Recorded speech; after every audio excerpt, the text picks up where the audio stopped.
Chapter 730. The white sword of light sliced through the air, leaving behind a trail of light and the smell of something being burned. The light swords danced in the air, and the afterimages filled the entire space. After destroying the ruins in front of me into rubble and leveling the rubble, I put away the bladeless, sacred sword in my sleeve in satisfaction. That's right, my sleeve was more than enough to act as a scabbard. This sword truly only has a hilt. I nodded in confirmation at the silly cat's question.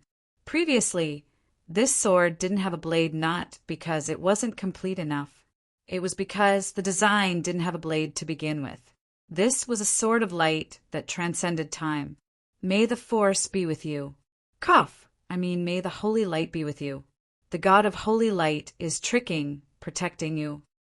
Devout holy light believers made a gesture of prayer. Unfortunately, there were no comments, no praises, no appreciators. I refocused my attention on the sacred sword. The hilt was less than 30 centimeters long and was milky white like white jade. It felt warm to the touch, and there was an opening where the blade should have been. That was the opening for the blade of light. There were no unnecessary decorations, nor were there any tacky gems. The only decoration was a pattern of thorns and dragon scales, as well as a functional part to prevent the sword from slipping. As I willed it, holy light gathered on the hilt, forming a blade of light. I casually tossed out the sacred sword, and the blade danced in the air like a nimble swallow. Along its trajectory, 7 skeleton soldiers were killed one by one without leaving even a speck of ash behind. Buzz. When the sword returned to my hand, the cold and scorching blade of light was still humming, as if it wasn't satisfied with its harvest. I nodded in satisfaction. As a weapon, there was nothing to be picky about. Now let's try the second mode. I reached for the dragon pattern on the hilt. There was a switch there to switch functions. Stop wasting time. We'll have plenty of time to play with it in the future. Help me protect it. The silly cat's words astonished me greatly. There were no enemies here. So why would she need my protection? The huge library that suddenly opened up and the magic books flying in the air explained everything. In the center of the temple, Harloise in her young girl form was smiling at me. You plan to advance at this time? Become an undead emperor? Nonsense. Help me guard it. Once I successfully advance, you'll have a thick thigh to cling to. After saying that, the silly cat started chanting, and the magic books around her became even more excited. Thus, after squatting for a week, I finally succeeded in my advancement. I could only continue squatting. It seemed like I would have to squat for a longer period of time this time. This was already the 2nd month since the outbreak of San Antonio's Civil War, but the storm showed no signs of stopping. On the contrary, as the war progressed, it was obvious that it was getting more and more intense. As time passed, it became clear who was behind Duke Barot and who had the ability to temporarily form an alliance between the demons and humans. An old acquaintance, Sophocles the Deceiver, the Chaos Demon Monarch, who was fond of conspiracies and art, successfully fooled the world again with a simple and experienced method. Under the schemes of the 2 Chaos Overgods, Maria's death was not unjust at all. If one had to ask who was the unluckiest and most embarrassed party in the Civil War, it would naturally be the Holy Church. Although Roland was also innocently implicated, he was far more fortunate than the Holy Church, which had lost so many soldiers and lost so much face. In normal situations, the Holy Church would never participate in a kingdom civil war, especially a civil war between mega-empires. San Antonio, which worshipped the god of Holy Light's teachings, should never participate. After all, the Holy Church was a religious faction, and San Antonio was the most common religious faction. No matter who won the Civil War, it would be impossible for them to change their religious beliefs. San Antonio would still be the final victor. However, participating in another kingdom civil war would not only make the other kingdoms look bad, but it would also be the first time that a divine authority would interfere with a major kingdom's royal authority. If the winner of the Civil War wasn't San Antonio, the new victor would definitely have an extreme enmity with the Holy Church. San Antonio was the Holy Church's most loyal supporter. The Holy Church's reputation had already been greatly damaged, and they wouldn't be able to withstand such a huge loss. Unfortunately, this wasn't a normal time. The Holy Church had been forced to participate from the very start. The Holy Church spread the news that San Antonio's rightful successor, Queen Maria, was a chaos girl and naturally inclined towards the demons. They even provided sufficient evidence. The Holy Church's higher-ups saw that the situation wasn't right. San Antonio was a core territory that couldn't be lost, and so the Pope and several archbishops were lured into participating. The Pope and the Holy Church's higher-ups were no idiots. It was the natural instinct of political creatures to bet on both sides. Although they accused Maria of being an enemy of the Holy Light, they didn't push things too far. They secretly sent out messengers to negotiate with Maria.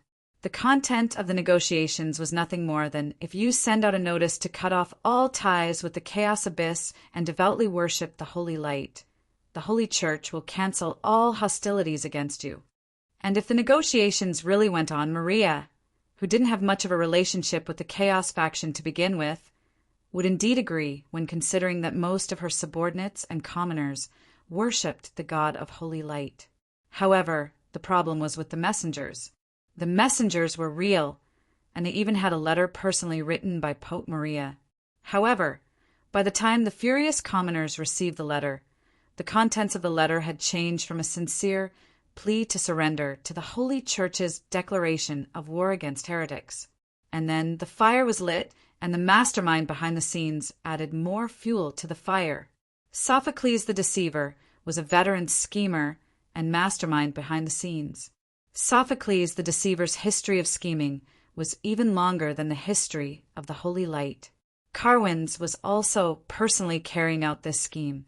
This was basically a trap for the Holy Church. Next, Duke Barat, who was under Sophocles' control to begin with, stood up and swore to take revenge on the Holy Church and Prince Winston, who were the assassins. That was only natural. From a certain standpoint, the Chaos faction's primary target had always been the Holy Church. Roland was the one who had been dragged into this. Originally, Cavendish had followed the unwritten rules of the Holy War and hadn't intended to personally take action. But now that he saw that his older brother was here, he was quite happy to personally take action and make trouble for his older brother, Roland. Looking at the big picture, it was only natural that they would make trouble for the Holy Church. After all, just like San Antonio, the Holy Church was the #1 enemy of the entire Chaos faction. Who else would they target but the Holy Church? Compared to the Mist Alliance that was stuck defending the Northlands, the Holy Church was still the #1 faction in the Order faction. Their tremendous number of Holy Light believers made the God of Holy Light nearly undefeatable. In that case, it was only natural that the God of Holy Light would lose some believers first. San Antonio was the Holy Church's right-hand man, as well as the Holy Church's core territory, so it was only natural that the Holy Church would kill them first. 2 main God-level demon lords personally plotted against Maria. Even a true God would die. Maria's death wouldn't be unjust at all, and now the Holy Church's status was becoming more and more awkward. Duke Barrett's subordinates viewed the Holy Church as the true culprit behind the Holy Church's death. The Holy Knight and Angel squadrons that the Holy Church had brought with them had originally been used to deal with the ogres and demons. But now the Holy Church was forced into a meat grinder-like civil war. After all, nobody was willing to just sit around and wait for death. Barrett's faction wanted to fight and become the sole ruler of this country. Winston's faction couldn't possibly just sit around and wait for death. If one side didn't intend to stop fighting, it was impossible for the civil war to stop. As the Holy Church's losses increased, both sides became truly angry. There was no victor in this civil war from the very start. War refugees, deserters, adventurers, and so on. Every day, countless people would flee from the battlefield. There would be countless refugees on the roads. And as the Civil War continued, the Holy Church's attacks on other humans were exaggerated and spread to every corner of the world. Of course, the Holy Church's image as a guardian of humanity was severely damaged. This had originally been the Holy Church's trump card for being undefeatable. The Southern sect and many other opposing factions wouldn't miss out on this opportunity. All sorts of attacks on the Holy Church never stopped. Plus, the Holy Church's reputation was rapidly decreasing every day. Finally, two true gods of the Holy Church appeared on the battlefield. The heartless true gods had given mortals the fate of death, but it was impossible for the Holy Church to recover their reputation. Everyone knew that the Holy Church should retreat now. However, this would mean that they had completely given up on San Antonio. Not only that, the other holy churches would also be disappointed in San Antonio. Pope Coloma still couldn't make a decision. Yet, at the edge of the battlefield, another passerby appeared. Behind the black cape was a little girl who wasn't even 10 years old. They had come here from a meat grinder-like battlefield without a single drop of blood on them. Harloise, how does it feel to become an undead emperor? It sucks. I've never felt like the journey was so long before. The little girl seemed to be having quite a hard time keeping up with me. I wanted to help her stay on my head like before, but she wasn't willing. She shrugged, and I didn't insist. Unlike me, who had long since experienced leveling up, Harloise had quite a large barrier to overcome. She failed several times, and it took her almost 2 months before she finally succeeded. Another small problem was that after her physical body evolved, although she still had the ability to transform into clones and could even strengthen herself, her true body would have to remain in its original form. From a certain standpoint, this was another special characteristic of becoming a semi-god. While becoming undying, one's physical body's appearance, size, and age would also be fixed.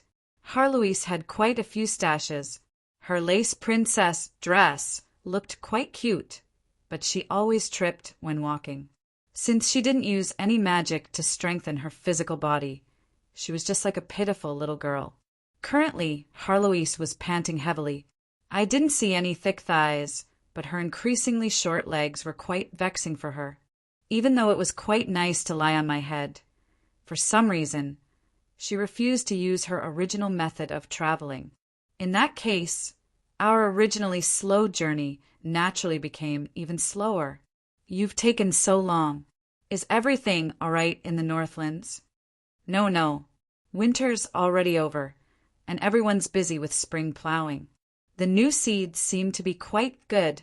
Another benefit of bringing Harloise along was that her clones were the best communication devices. She had never stopped receiving information from the Northlands. Previously, there was a limit to the distance between her clones and the Northlands. It would seem that this was the result of her recent breakthrough.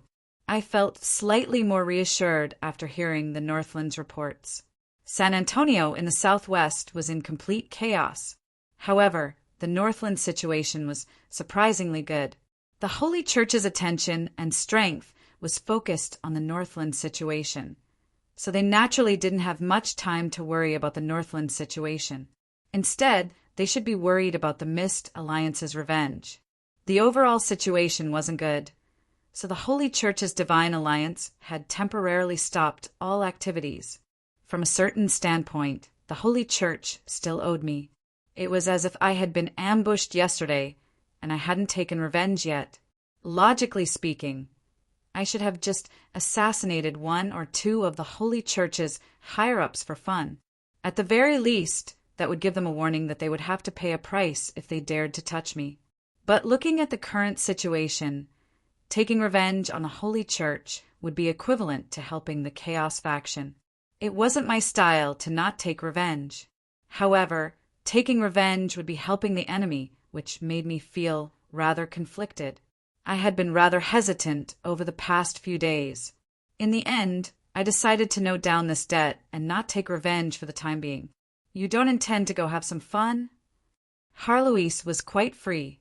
She actually seemed more human now that she had reached semi-god rank. The death of the elven gods also represented the end of her hatred.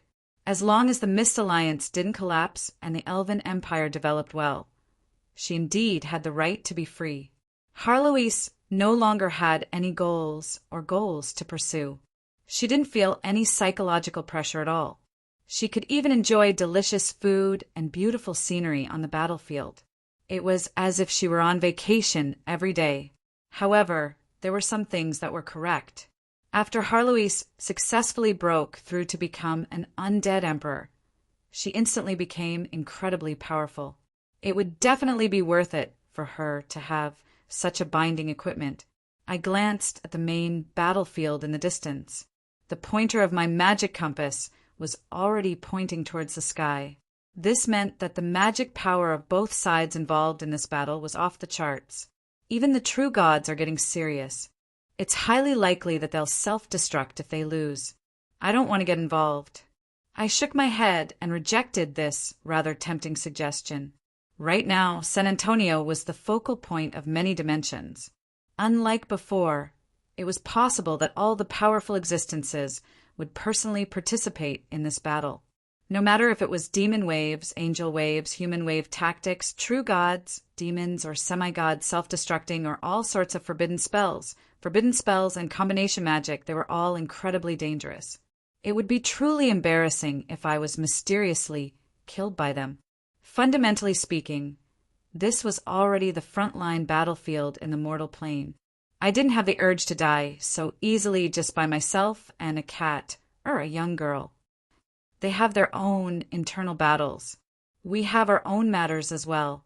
The Chaos Girls definitely won't be easy to deal with. There's also Cavendish and Eliza. Then shall we return to the Northlands? Or to Barty? To the Mage Country? But before we leave, I need to talk to someone. Who? Prince Winston? No, there's no meaning in talking to him anymore. He's been riding a tiger for a long time now. He'll have no choice but to accept this battle even if he doesn't want to. His own subjective thoughts won't matter at all.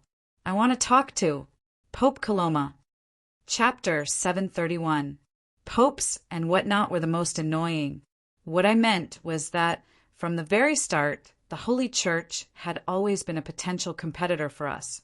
And as the God of Holy Light's follower, Pope Coloma, who had the most authority and prestige in the entire world, had always been a wall that we couldn't get around.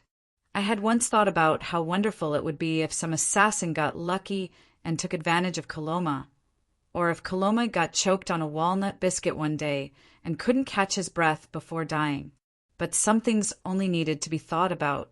Since Coloma was able to stand at the very top of the Holy Church, which was a gathering of heroes, he was impeccable in both power level and intelligence. Many popes in the past had died of old age, but very few had died in battle. Being able to sit in Coloma's position meant that he had the strongest combat strength in the entire mortal plane. Although all the popes in the past looked old and decrepit on average, they had been in power for more than 170 years. The current pope had only been in power for about 10 years. Even if all the cardinals died, Coloma might not necessarily die. When Coloma was still a cardinal, he had already killed the god of waves. Now that he had inherited Pope Coloma's power, he would definitely be one of the strongest individuals in the world. But now, I felt rather happy as I looked at the trembling old man in front of me. Hey, old man, you're not dead yet? Although Coloma still had the same face as before, his complexion was much worse than before. First, he had a kind appearance and a bottomless abyss. Now he was giving off an astonishing pressure. However, I found it rather amusing. That was because only an old Lion King, whose authority was being challenged, would have to bare his fangs and claws all day long to show off his existence. I laughed in schadenfreude, not hiding my delight at all. Roland, Roland, Roland. His squinted eyes suddenly widened, filled with astonishment and disbelief. What followed next was undisguised hostility. Yep, it's me. You didn't recognize me? That's right. I'm already a level 4 individual. Without all of you pressuring me, there's no need for me to be in such a hurry to take this final step. I looked at the little old man in front of me with evil intentions. 2 months ago, he had been as steady as a mountain. Now he was like a startled bird. Judging from his wrinkles and tired expression, he seemed to have aged more than 10 years in the few months that I hadn't seen him. What could be happier than making great progress? Naturally, it was discovering that the opponent had taken a big step back after making great progress. For those who cultivated divine arts, their mental state was more important than anything else. A firm will was the most important attribute for divine arts job class members. Wavering in their confidence and falling in their souls were the greatest sins. Powerful priests and archbishops were all much more patient than the last. Pope Colome's mental state was clearly out of balance. His lifespan would definitely be shortened, and it was likely that his power level would greatly decrease. Why aren't you dead yet? If you're dead, we can save a lot of trouble. Heresy! The Pope's guards roared in anger, and the most impulsive one had already drawn his sword and rushed over. Then, with a flash of black shadow and a gust of black wind, the warrior disappeared without a trace. His angry roar still echoed in the air, but his figure had disappeared. This strange scene made the guards stop in their tracks, consciously standing in front of the Pope to protect him. I didn't want to explain. I took out my nail clippers and started to cut my nails. I didn't even look at them. The room was silent for a while. "You're not here to watch the show, are you?" "That's right. Of course, I wasn't here to watch the show. I had a lot of things to do, and I didn't have the free time to watch someone else's show." The Pope also knew that if I had come with enmity, he wouldn't have wasted any words and would have immediately attacked me. And since I wasn't going to say anything nice, I was here to discuss something with sincerity. Still, if someone intended to attack me with a sword, I wouldn't mind collecting some interest first. I continued to remain silent as I patiently cut my nails, which were growing longer and longer. I had indeed been neglectful as I had been busy traveling. After a long period of silence, I finally spoke up. "I'm here representing the Mist Alliance and the Southern Sect to re-establish a new alliance with you. Are you happy? I'm here to help you. If I had to discuss who had the deepest grudge against the Holy Church, I would definitely be at the top. If I had to discuss who wanted the Holy Church destroyed the most in the mortal plane, I would definitely be at the top as well. My own grudge, the Mist Kingdom's grudge, Estrada's grudge, the Northern Mist Tribe's grievances over the past few years, as well as the recent infighting in the open and in the dark. I had just been ambushed and killed not long ago. I really wanted the Holy Church to be destroyed as quickly as possible. But in the context of the entire world, it definitely wouldn't be a good thing for the Holy Church to be destroyed so quickly. Even if the sky collapsed, the tallest person would hold it up. Right now, the tallest person was doubtlessly the Holy Church. It was inevitable that the Chaos faction would relentlessly attack the Holy Church. If they didn't make trouble for the Holy Church, they would naturally make trouble for other countries and organizations. The current situation was doubtlessly a trap for the Holy Church. If the Holy Church continued to get involved in this internal conflict, not only would their reputation be damaged, the Holy Church would also continuously send reinforcements to the Holy Church, which would be a huge drain on their strength. If the Holy Church abandoned San Antonio, their reputation would also be damaged and they would lose a lot of blood. Normally, I would be in a good mood if I didn't stab them in the back, not to mention helping them. But now, the Holy War had only been going on for a short 10 years.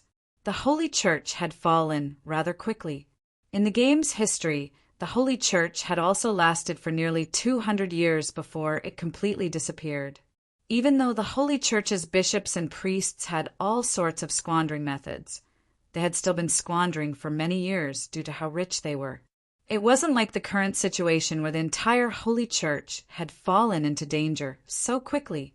From my conclusion, it was doubtlessly that I had been constantly trying to steal the Holy Church's resources, causing them to fall into a disadvantage from the very start. After losing the support of all the human factions, the Holy Church in the game's history naturally appeared to be strong on the outside but weak on the inside. The Holy Church could fall. In fact, I even hoped that they would fall. The God of holy light should fall. I cursed him to fall as soon as possible. But this definitely wouldn't happen within the next 20 years. After some calculations, I knew what would happen if the Holy Church fell.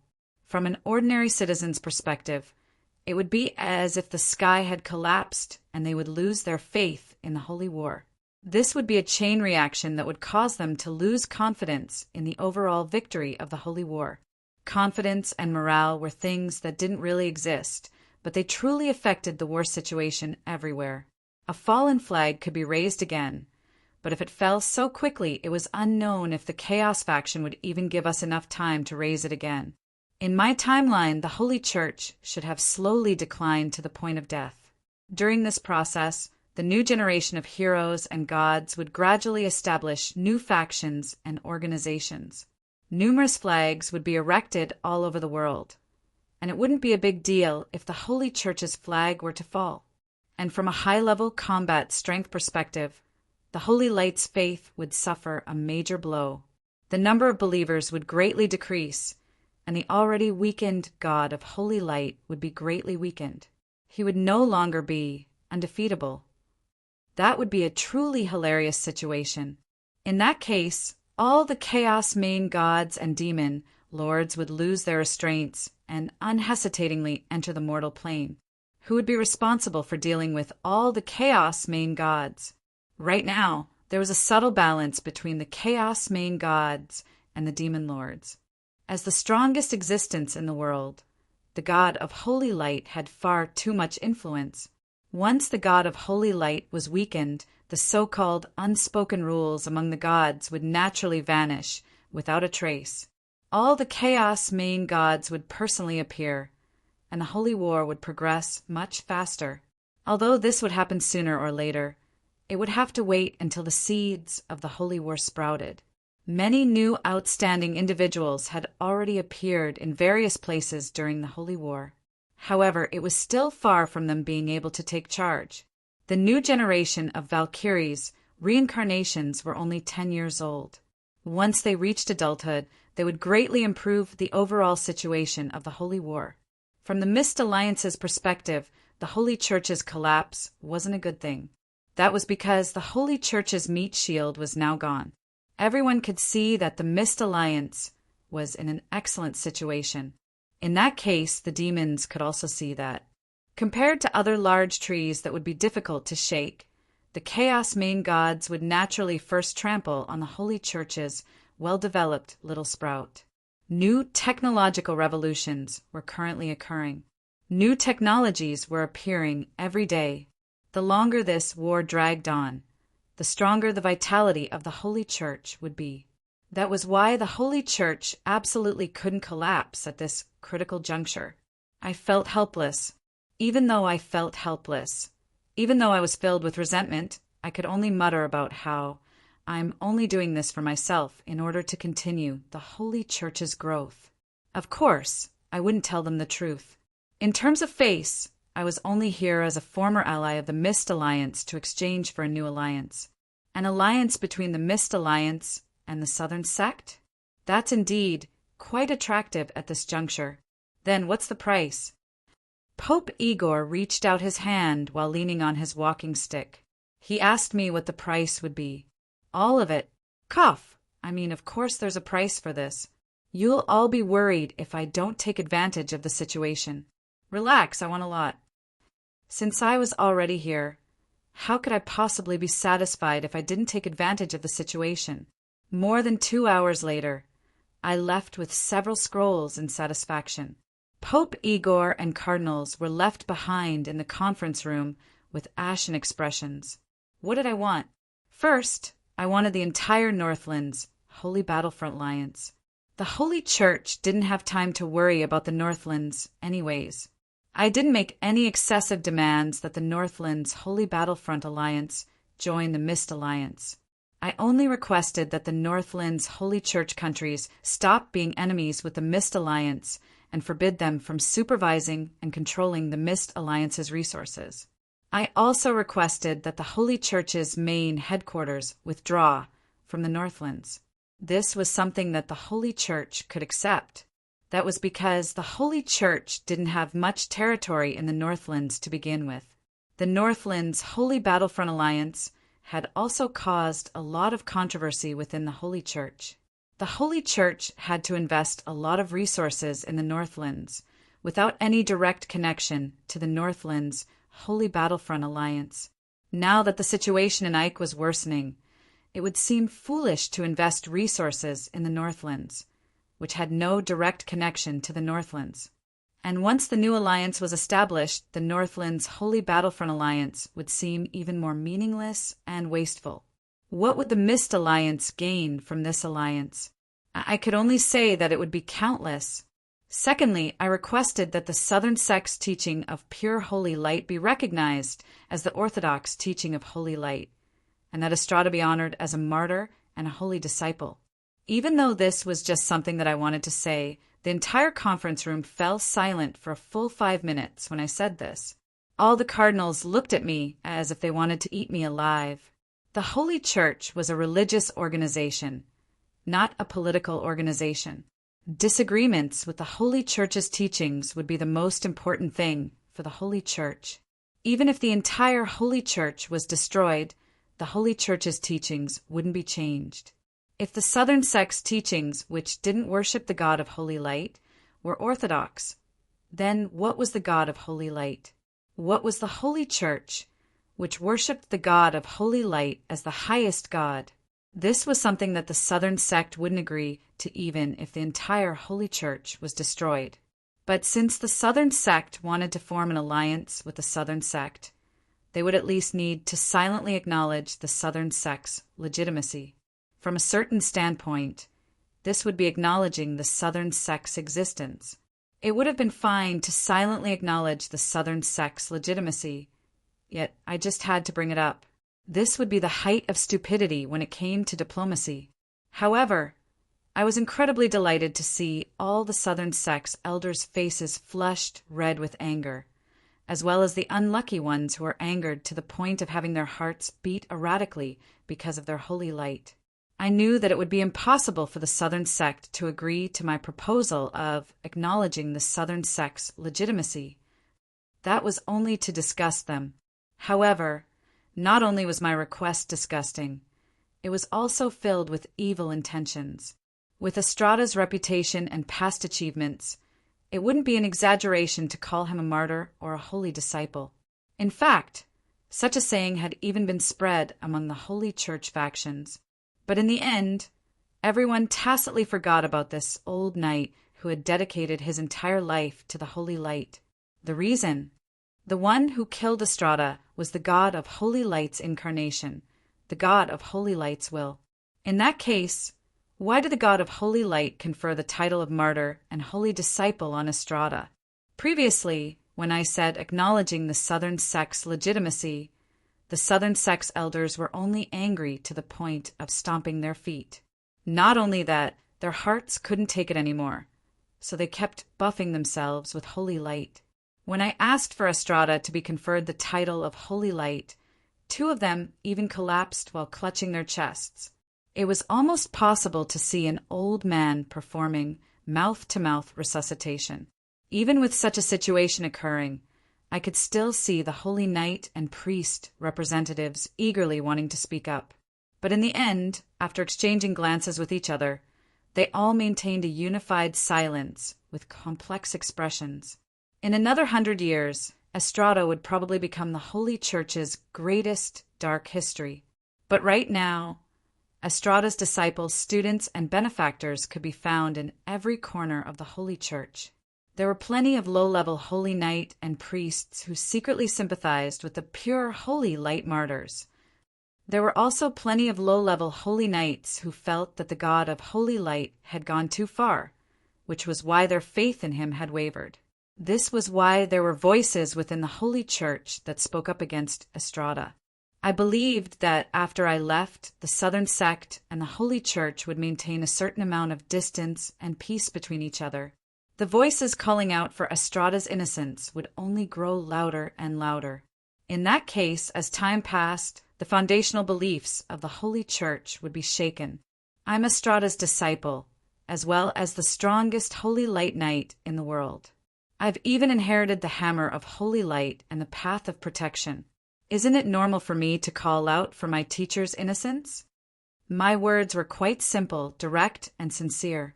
They were all the truth that came from the bottom of my heart. The moment I said this, the holy light sword at my waist became the center of attention in the entire conference room. After confirming that I had indeed broken through to semi-God due to the concept of holy light, the other holy knight and holy light priests obviously looked at me in a different light. They were still on guard, but there was now more respect and understanding. The successor of the hammer of holy light had always been the holy knight's spiritual leader in name and in reality. My status was indeed quite awkward, but as a mature holy knight, they would at least show me friendliness and basic etiquette. In the end, we stopped talking about this topic. After all, the God of holy light was an existence that we couldn't avoid. If we continued talking about this, it would likely lead to a religious war. Today, we were here to sign an alliance. All right, I understand your difficulties. In that case, at the very least, you can cancel the ban on Estrada. This isn't something that the God of holy light ordered you to do. Estrada has served the Holy Church for his entire life. At the very least, the younger generations should know who he is. This request isn't too much at all.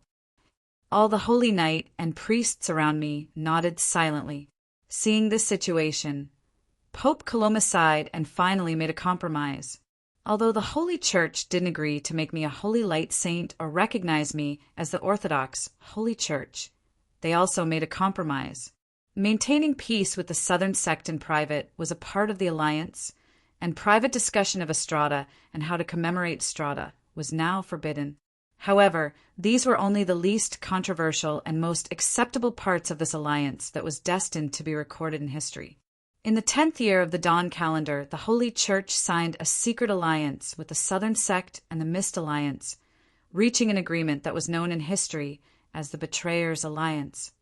From then on, the Holy Church, which had been so powerful for so long, began to decline. I like this way of saying it. Let's record it down in our notebook. Chapter 732. Previously, they had only discussed the additional terms of the alliance. The core of the alliance was still the Southern sect, the Mist Alliance, and the Holy Church coming to an agreement in private. This was no small matter. If word of this got out, it would probably be even more important than the news of a god's death or San Antonio's death. Critics and strategists would definitely discuss and research it for half a year. The Southern sect wasn't just a simple holy church. Its influence had spread to every corner of Aichi. Compared to the Holy Church, the Southern sect's teachings were simpler and more approachable. It was a true miracle of holy light. Most importantly, it wasn't as domineering as the Holy Church, which allowed it to gradually replace the original Holy Church's faith in remote areas. Together with the Holy Church, the Southern sect still occupied more than 70% of the human world's faith. Behind the Southern sect was the Mega Empire Bardi. When considering the mage country's relationship with the Southern sect was a gigantic Southern alliance. As for the Mist Alliance, there was no need to mention it. Its physical existence occupied the entire Northlands. The elves, beastmen, humans, and undead. Although their main faith wasn't the holy light, their influence in human society was still astonishing. Behind the Mist Alliance was the gods of Hades. This was a mega-faction capable of rivaling the entire Order faction. Nobody knew what else was behind the Mist Alliance. Between the three factions, there were faint signs of hostility. They were always on guard against each other and secretly hooked up with each other. Many people in the Holy Church viewed the Mist Alliance and the Southern sect as their number one enemy. They were even more threatening than the Chaos faction. After all, the Holy Church had a life-and-death relationship with the Chaos faction. However, the Southern sect and the Mist Alliance had a strange relationship where the Holy Church had finally defeated their mortal enemies with great difficulty, only to have the Mist Alliance and the Southern sect reap the rewards. What did this alliance mean to the Holy Church? What could the Holy Church obtain from this alliance? This wasn't written in the alliance.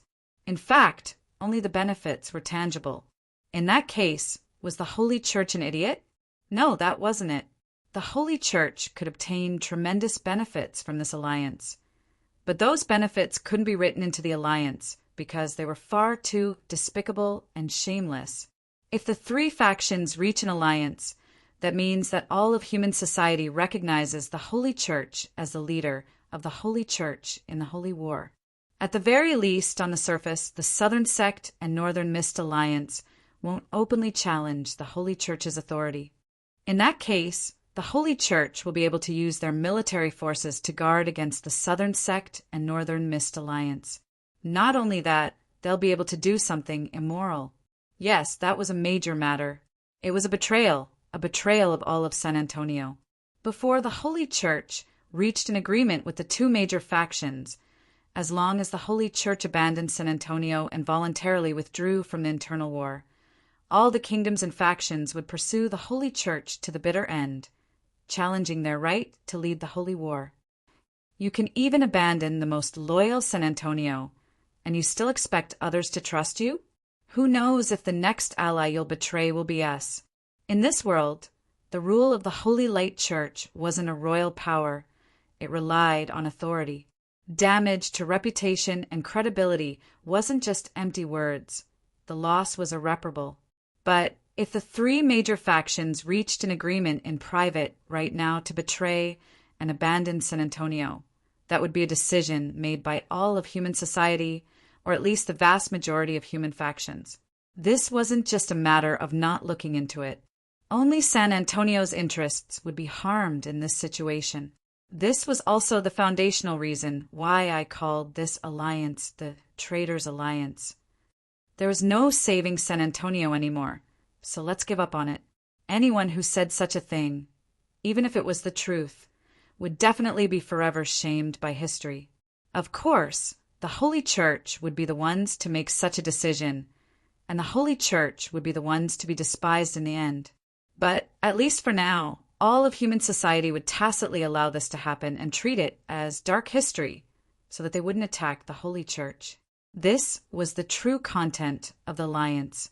Both sides knew about this, but neither side would say it out loud. However, the Holy Church would definitely do such a thing after obtaining the alliance.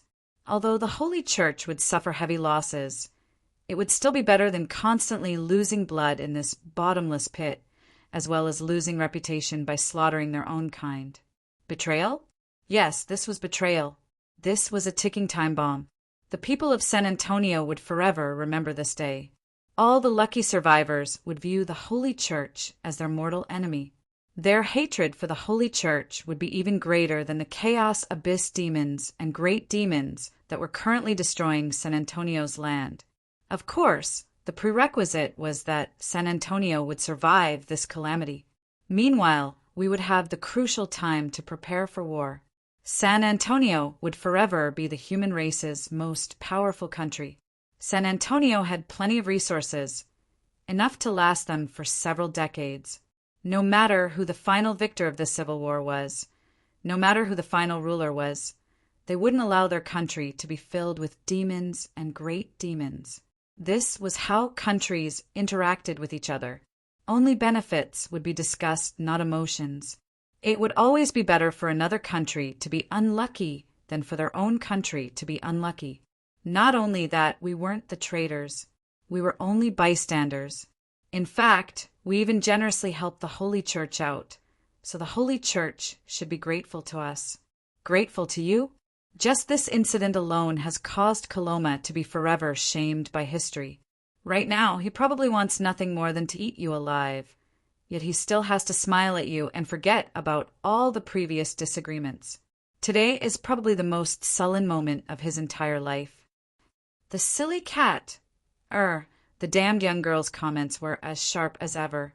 And judging from Coloma's twisted expression, this was indeed the case. We tacitly agreed to forget about all the previous disagreements. We treated the Seraphim's death as if it had never happened. This was probably the boring, tacit agreement between politicians. Of course, How long this alliance would last would depend on which side gained the upper hand first. Only when there were sufficient benefits would this alliance become meaningless. But since there were mutual benefits, this alliance would be incredibly solid. Actually, this was the same for all international alliances and agreements. Without a powerful arbitration organization and the ability to enforce them, the violator would have nothing to fear. These so-called alliances and agreements could only be maintained by mutual benefits. The moment that there were no mutual benefits, they would naturally become nothing more than scrap paper. I left by myself with the useless papers from the alliance. The moment I left, I immediately boarded an airship heading northeast. I didn't intend to experience the feeling of being surrounded and killed again. There were still many people in the Holy Church who wanted me dead. Both sides of today's secret alliance would likely have their reputations tarnished afterwards. However, I didn't really care. After all, my reputation was already tarnished enough. It would be a good thing for the Holy Church to be tarnished even more. The only one who would lose out from this was the third party, San Antonio. However, the strategic space and time gained from this alliance would be beneficial to the entire world. That was why both sides had tacitly agreed to betray this third party. I disguised myself as an elderly man with a cane and sat on the edge of the airship. I couldn't help but sigh as I looked at the prosperous streets below. How many people know that their own country, the strongest country in the entire continent, San Antonio, has already been destroyed? Chapter 733. It had already been half a month since the Shadow Alliance was signed. Many things had changed, but many things were still the same as before. 3 days after signing the Shadow Alliance, not only did the Holy Church not send any new reinforcements, some night squadrons and angel squadrons that had suffered heavy losses were already retreating from San Antonio. It seemed that the Holy Church had reached some sort of secret agreement with Duke Barat. The Holy Church's forces retreated quite smoothly. The Holy Church's enemies simply watched as the Holy Church's forces retreated from the battlefield. And this was only the beginning.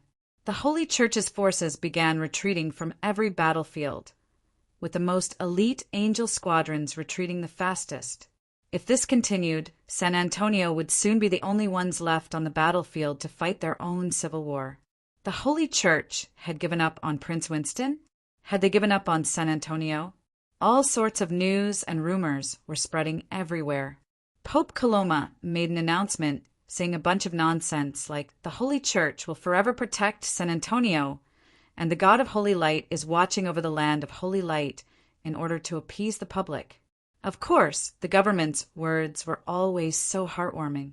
At the very least, Pope Coloma's reputation as the representative of the Holy Light in the mortal world was quite high. Devout believers would still trust him. As for what happened afterwards, when the Civil War reached the point where only one side could survive, the survivors wouldn't care about what Coloma had said before, and that would no longer have anything to do with me. The popularity of magical engineering technology greatly reduced the distance between countries. Although airship tickets for cargo and passengers were quite expensive and limited to only a few major cities, my starting point and destination were both the capitals of powerful countries in the continent. It would be quite worth it to take a comfortable and safe airship. But as the war progressed, this new transportation route also met with a new threat. Along the way, our airship met more than 10 waves of flying magical beasts, a passing green dragon, and more than 10 aerial night squadrons. The green dragon and magical beasts were searching for food, while the aerial night squadrons were patrolling the countries along the way. The current world was far from peaceful, so the aerial night squadrons would keep an eye on every aerial target that passed by. But in the end, the magical beasts were driven away by the magic cannons. The green dragon and the aerial night squadrons followed us for a while before finally turning around and leaving. The close to 100 medium-sized magic crystal cannons on the giant floating ship were one reason, but the main reason was because of the chess pieces hanging on the ship. Barty's Dragon Head flag, the Mist Alliance's Stormwind Castle, the Ottoman Empire's crown flag, and the ferry's listener symbol with the chess pieces hanging on the bow of this passenger airship. This represented that this tiny passenger airship was backed by 4 major organizations. The reason was simple. Only the Mist Alliance and Ottoman Empire possessed the technology to construct large airships capable of transporting goods and passengers across international borders. Neither of the Mist Alliance nor Ottoman Empire would miss out on such an excellent business opportunity. The vicious competition between the 2 factions had finally transformed into a cooperative monopoly. Not only would Barty be able to keep up appearances, there would also be an additional reason. The ferries had also been invited to become a shareholder of Barty. Their intelligence and organizational abilities would be far too useful in the transportation industry. The neutral Mist Alliance would be able to organize the transportation of goods and passengers. This would also allow the participating countries to lower their guard. At the very least, it would be far more reassuring than the gigantic organizations like Barty and the Mist Alliance. In this generation, aviation laws didn't exist at all. The concept of sea routes had only just been introduced. The sailors and captains of the airships were all highly experienced seafarers. Even the tools used to determine the direction and coordinates of the airships were the same ones used on the sea. It would be quite common for the airships to accidentally deviate from the sea route.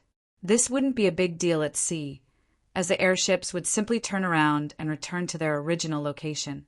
But in a continent with no ruler, it would be a huge problem for an airship to trespass into another country's territory. Not only that, it would be an armed airship trespass, which might even cause a war. That was why we often saw aerial night squadrons following us. Perhaps it was because the Mist Alliance, Barty, and Ottoman Empire's flags were sturdy enough, or perhaps these countries were already used to it. Most of the time, the aerial night squadrons would only follow us for a while and watch us leave the airship. There were other situations as well.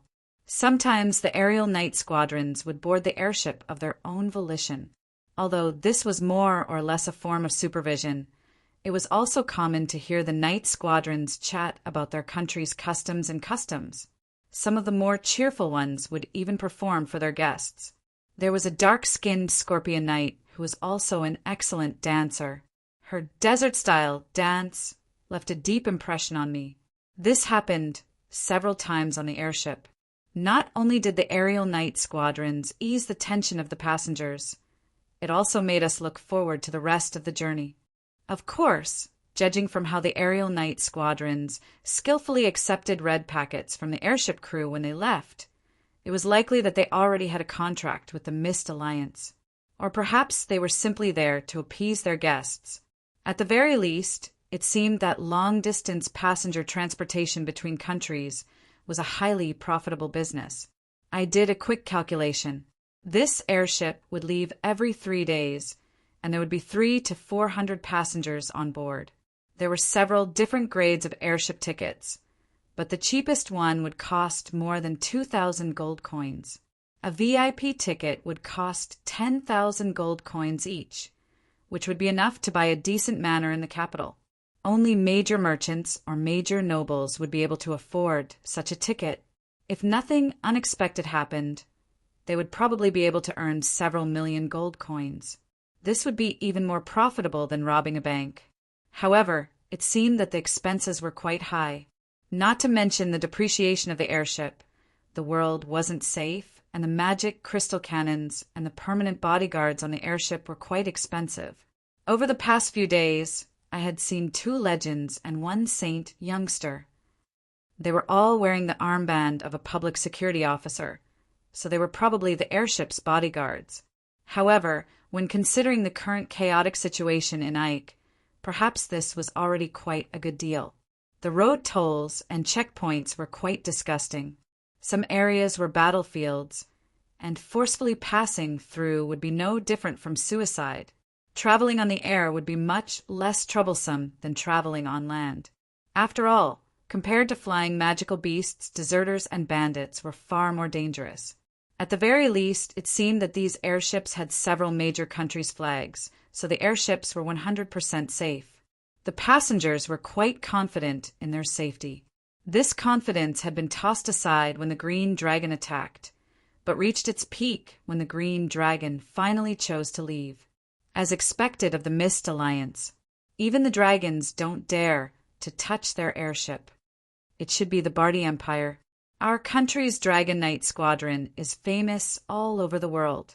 That dragon must be afraid of being hunted down by our country's Dragon Knight Squadron. Although that Bardi citizen's words caused all the Bardi citizens present to feel proud, I almost laughed out loud. After all, I understood the dragon language. Damn it, a flying metal can. I heard that meeting 1 will bring good luck. Metal can. Please bless Natasha with accepting my love. Please bless me with many treasures. Please bless me with... That dragon's frightening roar was actually based on the newest rumor among the dragons. He prayed that he would meet with good luck, and that he would leave in the end. This wasn't a decision made after weighing the pros and cons, but rather because he was satisfied with his wish. However, there were some things that these customers weren't wrong. Considering the special relationship between Bardi and the dragons, any domestic dragon that was connected to Dragon City wouldn't attack Bardi's airships. In fact, that rumor had been spread by Dragon City, which supported Bardi and Little Red's Dragon City. There was also a part of the rumor that attacking an airship would bring bad luck. However, this was also the truth. Dragon City would receive a share of this business as well. Attacking an airship would be the equivalent of cutting off the Dragon Queen and Dragon King's source of income. It would be strange if the wild dragons didn't suffer. This was another reason why Bardi had been dragged into this business. Of course, there was no such thing as absolute safety in this world. As the war progressed, accidents would occur sooner or later. Not everyone would be able to communicate with each other, such as running into a squadron of flying demons.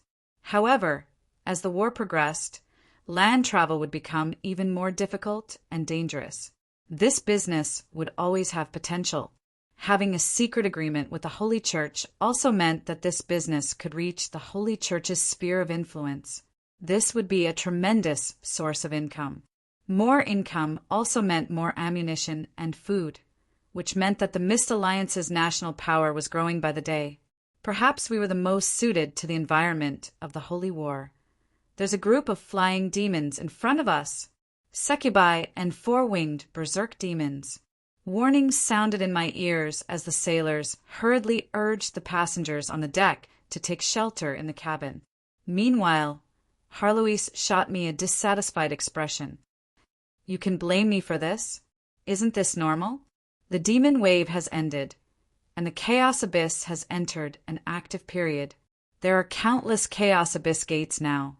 We've encountered demon armies, demon lords, and so on. Old man over there, little girl, hurry and take shelter. Grandmaster Rakage, please attack. The magical radar has detected that a demon lord has appeared. All right then, I decided to shut up.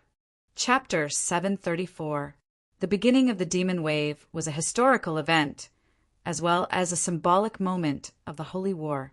It meant that the Chaos Abyss had successfully connected to the mortal plane. It would be incredibly difficult for any Chaos Abyss resident who wasn't in the Holy War to come to the mortal plane.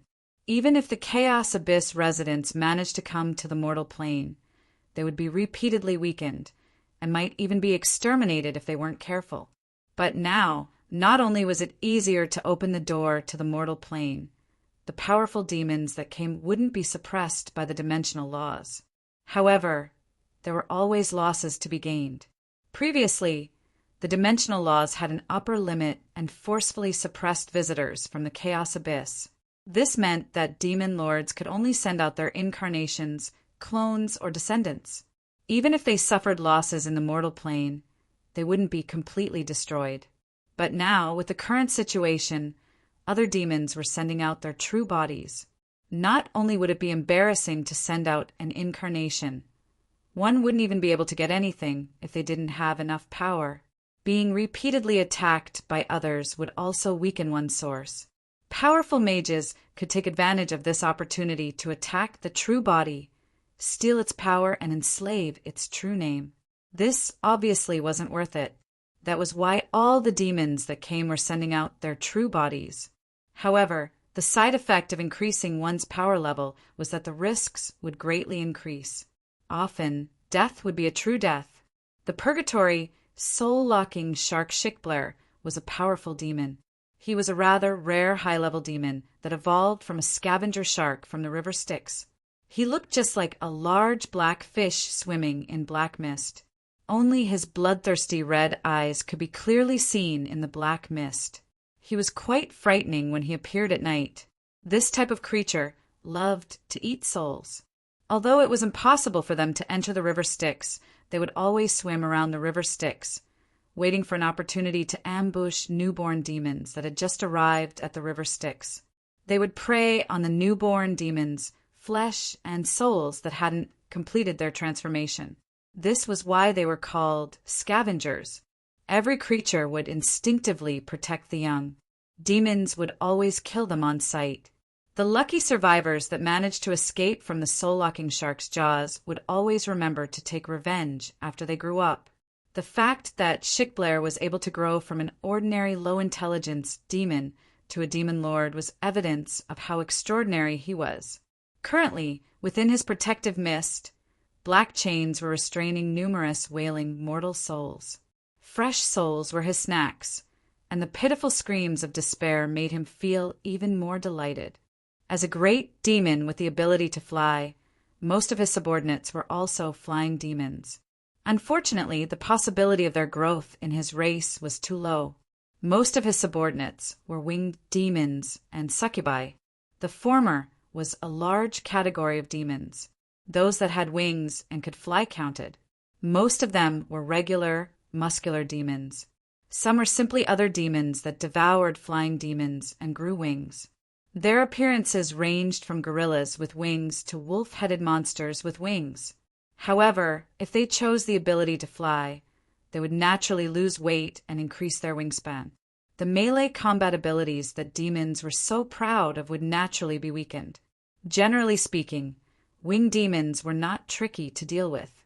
Generally speaking, when these erroneous evolution products reached senior level, they would grow a second pair of wings to improve their flying ability and upper limit of weight. The latter was a succubus, which was a rare humanoid creature among demons. There was probably no need to introduce her, since she was far too famous. A demon lord, a rare soul-shackle shark, 13 succubi, more than 200 miscellaneous winged demons, and a small team of specially evolved 4-winged berserk demons. This is a little troublesome. The ordinary guests were all hiding in the warehouse, while the sailors and warriors were fighting on the deck of the airship. The magic crystal cannons on both sides of the airship kept firing. Although the demons were quite nimble in the air, there were very few results. The flying demon squadron had already caught up to the airship. It would be impossible for the slow airship to shake off their pursuit. However, the demons weren't in a hurry to attack, as they were observing the situation on our side. "Master, please make your move." The demon that the captain of the airship managed to shake off was a warrior monks named Rakeage. Have the warrior monks protect the airship? Who would have such a genius idea? I felt that this plan was becoming more and more unreliable.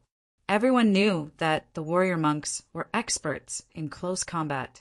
As long as the distance was close enough, it would be difficult for the warrior monks, who were experts in close combat, to use their mid-range and long-range weapons. I myself had once been beaten up by the undead warrior monks, and the earth elemental god Androkin was the strongest warrior monks I had ever seen. His melee combat skills were basically like cheating. It wasn't that the warrior monks weren't strong. In fact, even high-level warrior monks were ridiculously strong. However, this job class probably had the shortest attack range out of all the job classes. Hire them to protect the airship? How would they attack the airship? Energy wave or origin bullet? Rakeage appeared to be in his 30s, and he seemed quite young when he smiled with squinted eyes. However, he was already at the saint rank. This didn't mean that he was a genius, but rather that the warrior monk's job class was capable of slowing down the aging process. However, he was currently squinting his eyes and meditating, as if he had a card up his sleeve. No, perhaps Rakeage has some special ability, such as a special bloodline or technique, such as a no-fly domain or a gravitational space. Perhaps Rakeage even has a soul world. However, Harloise had a different opinion. Judging from how calm Rakeage was, it seemed that he really did have some ability. The guards all came out. 1 saint rank, 3 legends, archers, swordsmen, mages, and even a bunch of silver and gold soldiers. Even gold, who used to be regarded as masters, could only be viewed as cannon fodder. It was truly amazing how the world had changed. Magic crystal cannons were quite powerful, but they were still a bit lacking when used against demons. Abyss creatures were born with excellent fire resistance, so it was quite common for them to resist explosions. Plus, demons were quite fast at flying, so these cannons wouldn't be much of a threat. In order to save money, it was also impossible for the airship to be equipped with escort airships to form a firepower system. In the end, it all depended on the regular guards. More than 10 winged demons were ordered to descend. They rashly attacked. Although this was only a probing attack, if they crashed into the wooden deck, they would definitely leave a hole in it. Rakeage moved. He abruptly turned into a shadow, leaping and flashing continuously. Only the muffled sound of fists hitting flesh reverberated in the air. By the time he landed, the fallen demons had already become indistinguishable minced meat. Rakeage then glared angrily at the demons that were still circling in the sky. The aura around him boiled as if he was preparing for some ultimate attack. "You've got guts. Get the hell down here." All right then, we were taking things for granted too early. Was this the new generation's taunting ability? It would seem that hiring warrior monks to guard the airship wasn't because these warrior monks were special. If it wasn't for the fact that they were the only warrior monks available, it was likely that Rakeage was simply trying to take advantage of the situation. After all, warrior monks were the cheapest to raise, and they didn't require any weapons or equipment. Warrior monks were the type who viewed life as bitter and self-tempering, so it would be the cheapest to hire them. Sometimes Rakeage would even only need to provide food and lodging. As expected, I can't take advantage of the situation. I even heard the mutterings of the man wearing a captain's hat. It would seem that this was how the advertisement for saint-ranked individuals to protect the airship came about. Since I was standing at the exit of the airship, how could warrior monks who were skilled at training their senses possibly not hear it? The middle-aged monk's face flushed red with anger, but he was unable to do anything about it. He could only viciously glare at the demons in the sky. The demons weren't in a hurry. Although they would have long since gone crazy for fresh flesh and souls, the recent days of hunting had already satisfied their instinctive desires. Now they were more like a pack of wolves that moved for the pleasure of hunting. Unlike other demons, the soul-shackling shark Shikblair had no intention of staying in the mortal plane ever since he entered. He simply flew around as he pleased and enjoyed himself wherever he went. He would come down to hunt whenever he was hungry, and he would come down to hunt whenever he was free. The lone sky night-knights were completely unable to stop him. The flying demons were roving bandits. Without a doubt, they were the most dangerous group of creatures. It would be impossible for ordinary villages to resist their attacks. Right now, the demons were circling around the airship. This was doubtlessly a type of test. If they met a powerful enemy, they would unhesitatingly turn around and flee. If they discovered that the enemy was no threat to them, then it was likely that everyone on the airship would be finished. So what if the warrior monks were capable of fighting? As long as he could sink the airship, everyone on the airship would die. Honestly, next time, I'll definitely recommend that they bring in Sky Night. Even if they want to save money, they can't do this. Actually, if I didn't meet you, I probably wouldn't have met such an opponent. Harloise wanted to call me a jinx again, but I wasn't going to take the blame for that. Just how many levels are there in the endless chaos abyss? How many tens of thousands of demons are there? As the holy war progresses, there will only be more and more demon hordes. Even if we didn't meet a demon this time, we'll meet a demon next time. It's already outdated to use the standards from 1 year ago. The demon wave has already ended, and we're already in the middle of the Holy War. Times were changing far too quickly. The standards that I had set yesterday might be outdated today. Even if my aura of misfortune increased the chance of accidents by 10 times, it would still be the same if I met a demon every 10 times. It would seem that the cost is going to increase. What comes from the sheep's back? Let's just double the price for the airship. Yep, in that case, let's just hire the dragons. They can even be used as a selling point to increase the price of the airship. I'll have a chat with Hallant and Little Red when I get back. If we continue to save money, something will really happen. At such a time, it would be impossible for me to not take action. Sigh. I sighed, causing the air around me to tremble slightly. Everyone could hear my sigh, and then a violent wind started blowing as dark clouds gathered. Right after that, even though the weather was clearly getting warmer, snowflakes began to fall. The snowflakes suddenly transformed into a snowstorm. The wind suddenly became even stronger, and snow began to accumulate on the airship at a visible speed. Breaking through the bottleneck of semi-god meant that my physical body no longer had any limitations. This was a foundational improvement. My ice magic power had also greatly improved. Controlling the power of the elements would also require a correspondingly strong physical body. Semi-god was a major hurdle. At this point, even if my ice magic sword hadn't taken its final form yet, it wouldn't be like before, where I would have to rest for several months due to the recoil of magic from just casting a forbidden spell. This was the difference between mortals and non-humans. It was also the foundational reason why demons, angels, gods, and dragons were so unbelievably strong.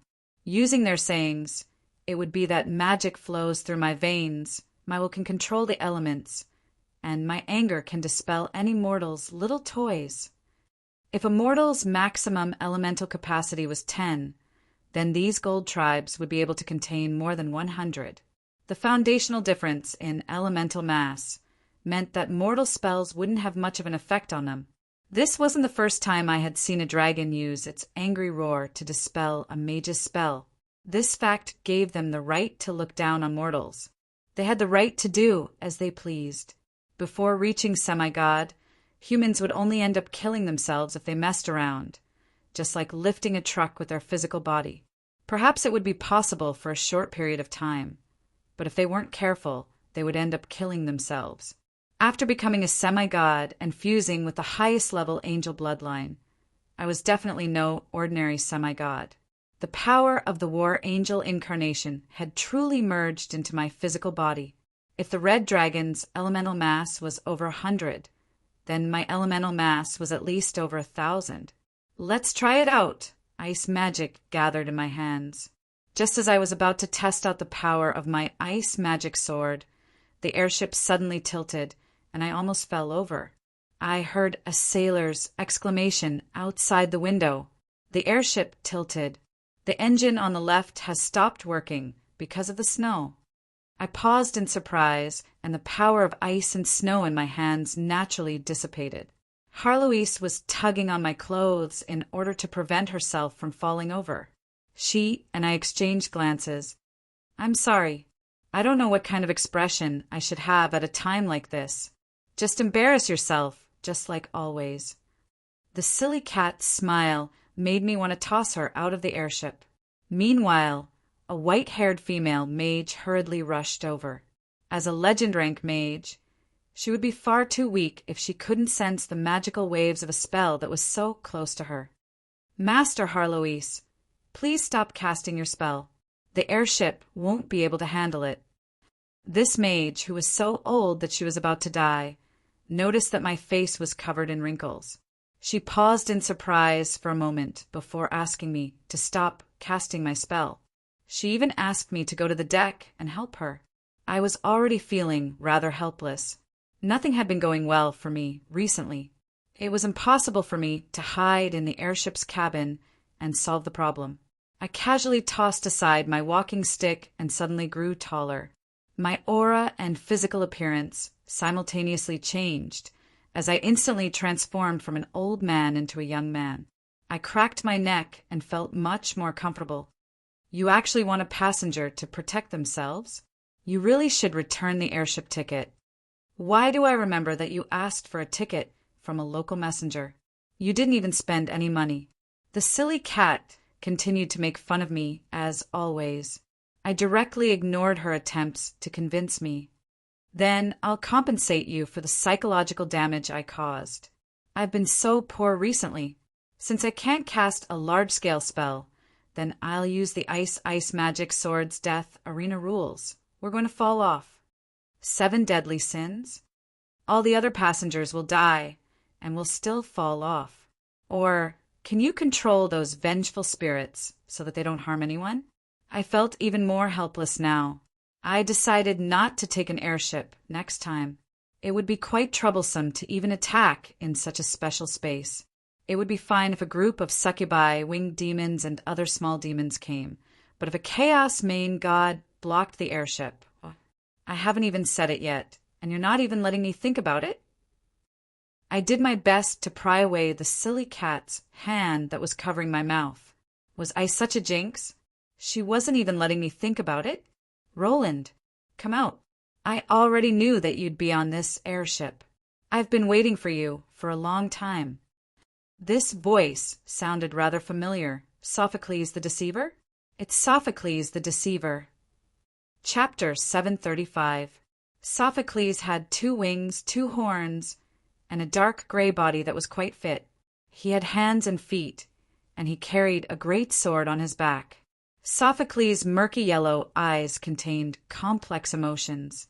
He stared at me with eyes that were even larger than mine. His gaze was filled with vigilance. Apart from the fact that he was slightly larger than me, there was nothing special about him. The airship isn't even as large as his fist.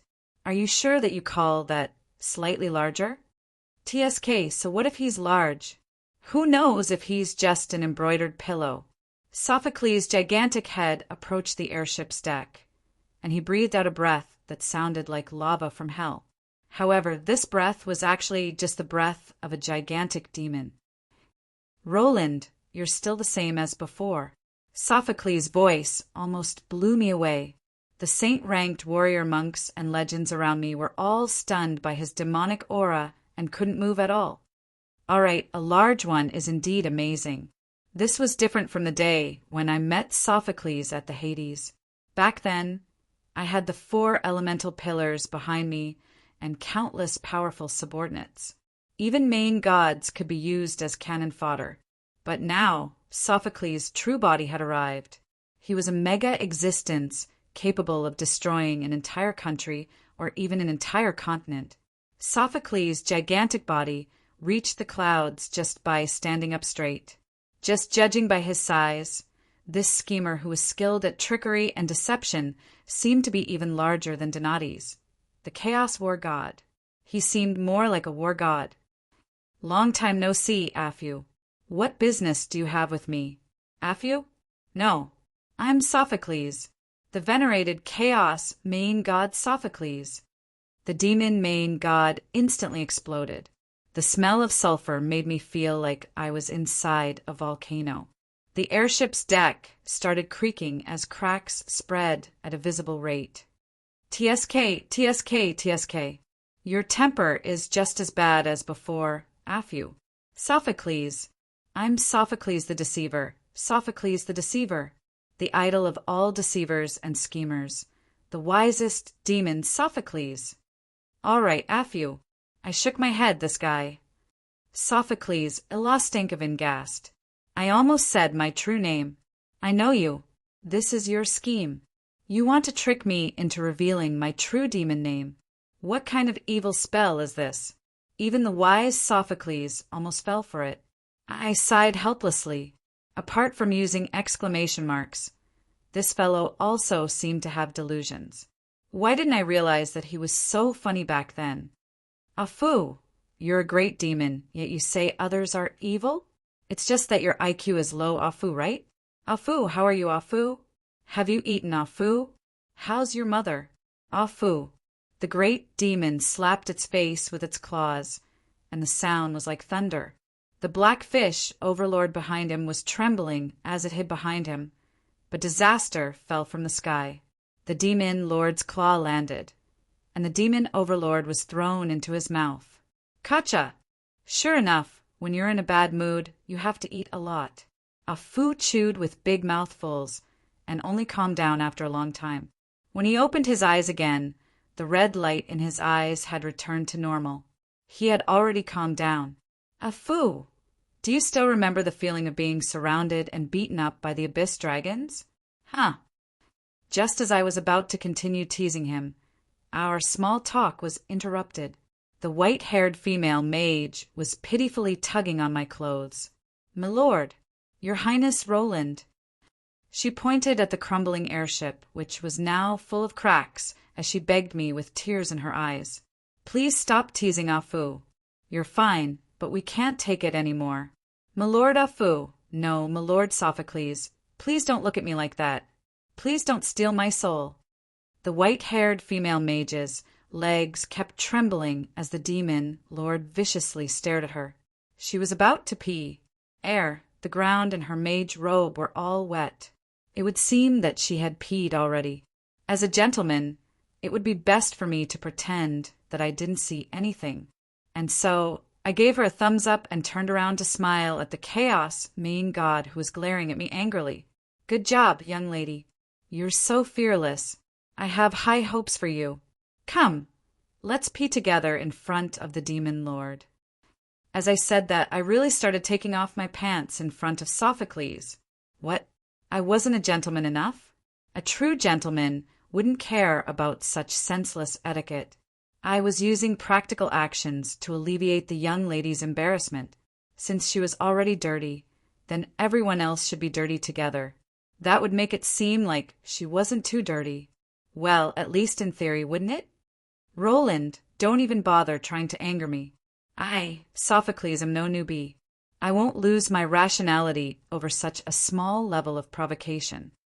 Before saying that, "Please let go of the pitiful succubus and four-winged berserk demon that you twisted into a dough twist. Also, take care of the pressure that you were emitting. Those demons were all killed by you." I chuckled and stopped teasing Afu. Sophocles' guess was correct.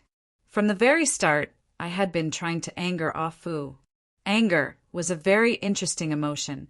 On the battlefield, some people would become more ferocious and powerful because of anger, while others would reveal flaws and become weaker. If I wasn't mistaken, Afu and I were both the latter. We were warriors who used our brains to calculate. Losing our rationality would only cause flaws in our traps and strategies, greatly weakening our combat strength. Perhaps angering Sophocles would indeed be rather difficult, but there was nothing wrong with trying. Even if I couldn't completely anger him to the point of losing his rationality, too much anger would still subconsciously affect the accuracy of my actions and the stability of my thoughts. That's right. I was already fully prepared for battle. From the moment that I saw Sophocles, I knew that it would be difficult for today's battle to end peacefully.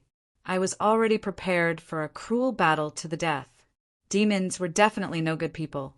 Things like knight's spirit or fair duels were nothing more than jokes. Demons would unhesitatingly eliminate any enemy that could threaten them. From the moment that the demon wave arrived, I knew that a demon lord would come knocking on my door sooner or later. However, I never expected that Sophocles would be the first to come. I had thought that Sophocles was someone who was used to scheming, rather than personally taking action. He would feel that using someone else to do his dirty work would be a better way to show off his intelligence and tactics. I had originally thought that someone like Donati's would come knocking on my door first. I didn't expect that it would be Afu, who had already suffered several times at my hands. The dawn holy light sword at my waist was humming slightly. It seemed that the prey before it was far too suitable for its taste. Since I already knew that a demon lord would come knocking on my door sooner or later, Of course, I would be prepared. This Dawn Holy Light sword was definitely a demon's natural enemy. It was always best to use a trump card the first time it appeared. My Dawn Holy Light sword was truly fortunate to be able to use Afu, the impersonator, as a sacrifice. I placed my right hand at my waist as my entire body faintly glowed with holy light. I had a smile on my face as I prepared myself for a battle to the death. Holy Light, however, Afu suddenly took a step back. Take a look at the situation around you. Do you think that they'll be able to survive if we attack? Black smoke was rising from every part of the airship. The deck and the body of the airship were covered in cracks. The powerful guards on the airship were all lying on the ground. Just being in close contact with a chaos main god was far too difficult for them. If even these powerful individuals were in such a state, then it was likely that the ordinary people in the airship's cabins were already heavily injured or dead. Order main gods had their own personal domains of order. Demons at the level of Demon Lord or higher would have the twisted power of chaos that would instinctively corrode the surrounding environment. This was just as normal as breathing for them. However, it was already too much for ordinary people to bear. Of course I could see it. I had been paying attention all this time, but what could I do? Actually, I can return what you just said to me. I, Roland, am no newbie. Do you really think that these people can be used as hostages to restrain me? From the moment that you appeared, they were dead for sure. At most, I'll find a chance to make it up to their families, and then attack you even more viciously. I smiled as I said my threat, but it was the truth. I would never hold back against a chaos main god. Rather than having so many misgivings about restraining myself from attacking and dying because of the chaos main gods, I would rather pretend that they didn't exist. At most, I would make it up to them in the end. If a chaos main god came, they would die. That would be all. We didn't hide our conversation from others. The guards who hadn't died yet were looking at me with rather complex expressions. They probably looked at me with hatred and even fear. From a certain standpoint, choosing to board this airship was the cause, and their deaths were the effect. Their hatred wasn't without reason. Did they have no way to survive? No, they did. And right now, I was trying to fight for their survival. You used holy light to break through to semi-god? I lightly flicked the hilt of my sword, causing the blade of holy light to shine with a pure light that lit up the entire world. Fu took another step back, this time due to his demon instincts. Yeah, I knew that you would come looking for me sooner or later. So of course I had to use holy light to break through. Right now, I'm probably the strongest holy light knight in the entire world. Fu hesitated for a moment, but finally did his best to squeeze out a smile that was even uglier than crying. Actually, I didn't come here today to fight you. I have some things to discuss with you. I chuckled. Was that really the case? Sophocles' personality wasn't the type to personally fight to begin with. Even if he really wanted to fight me, he definitely would have done so already. How could he possibly let me come out of my cabin and give me time to prepare? And if I showed even the slightest bit of fear or guilt, he definitely wouldn't let go of such a good opportunity.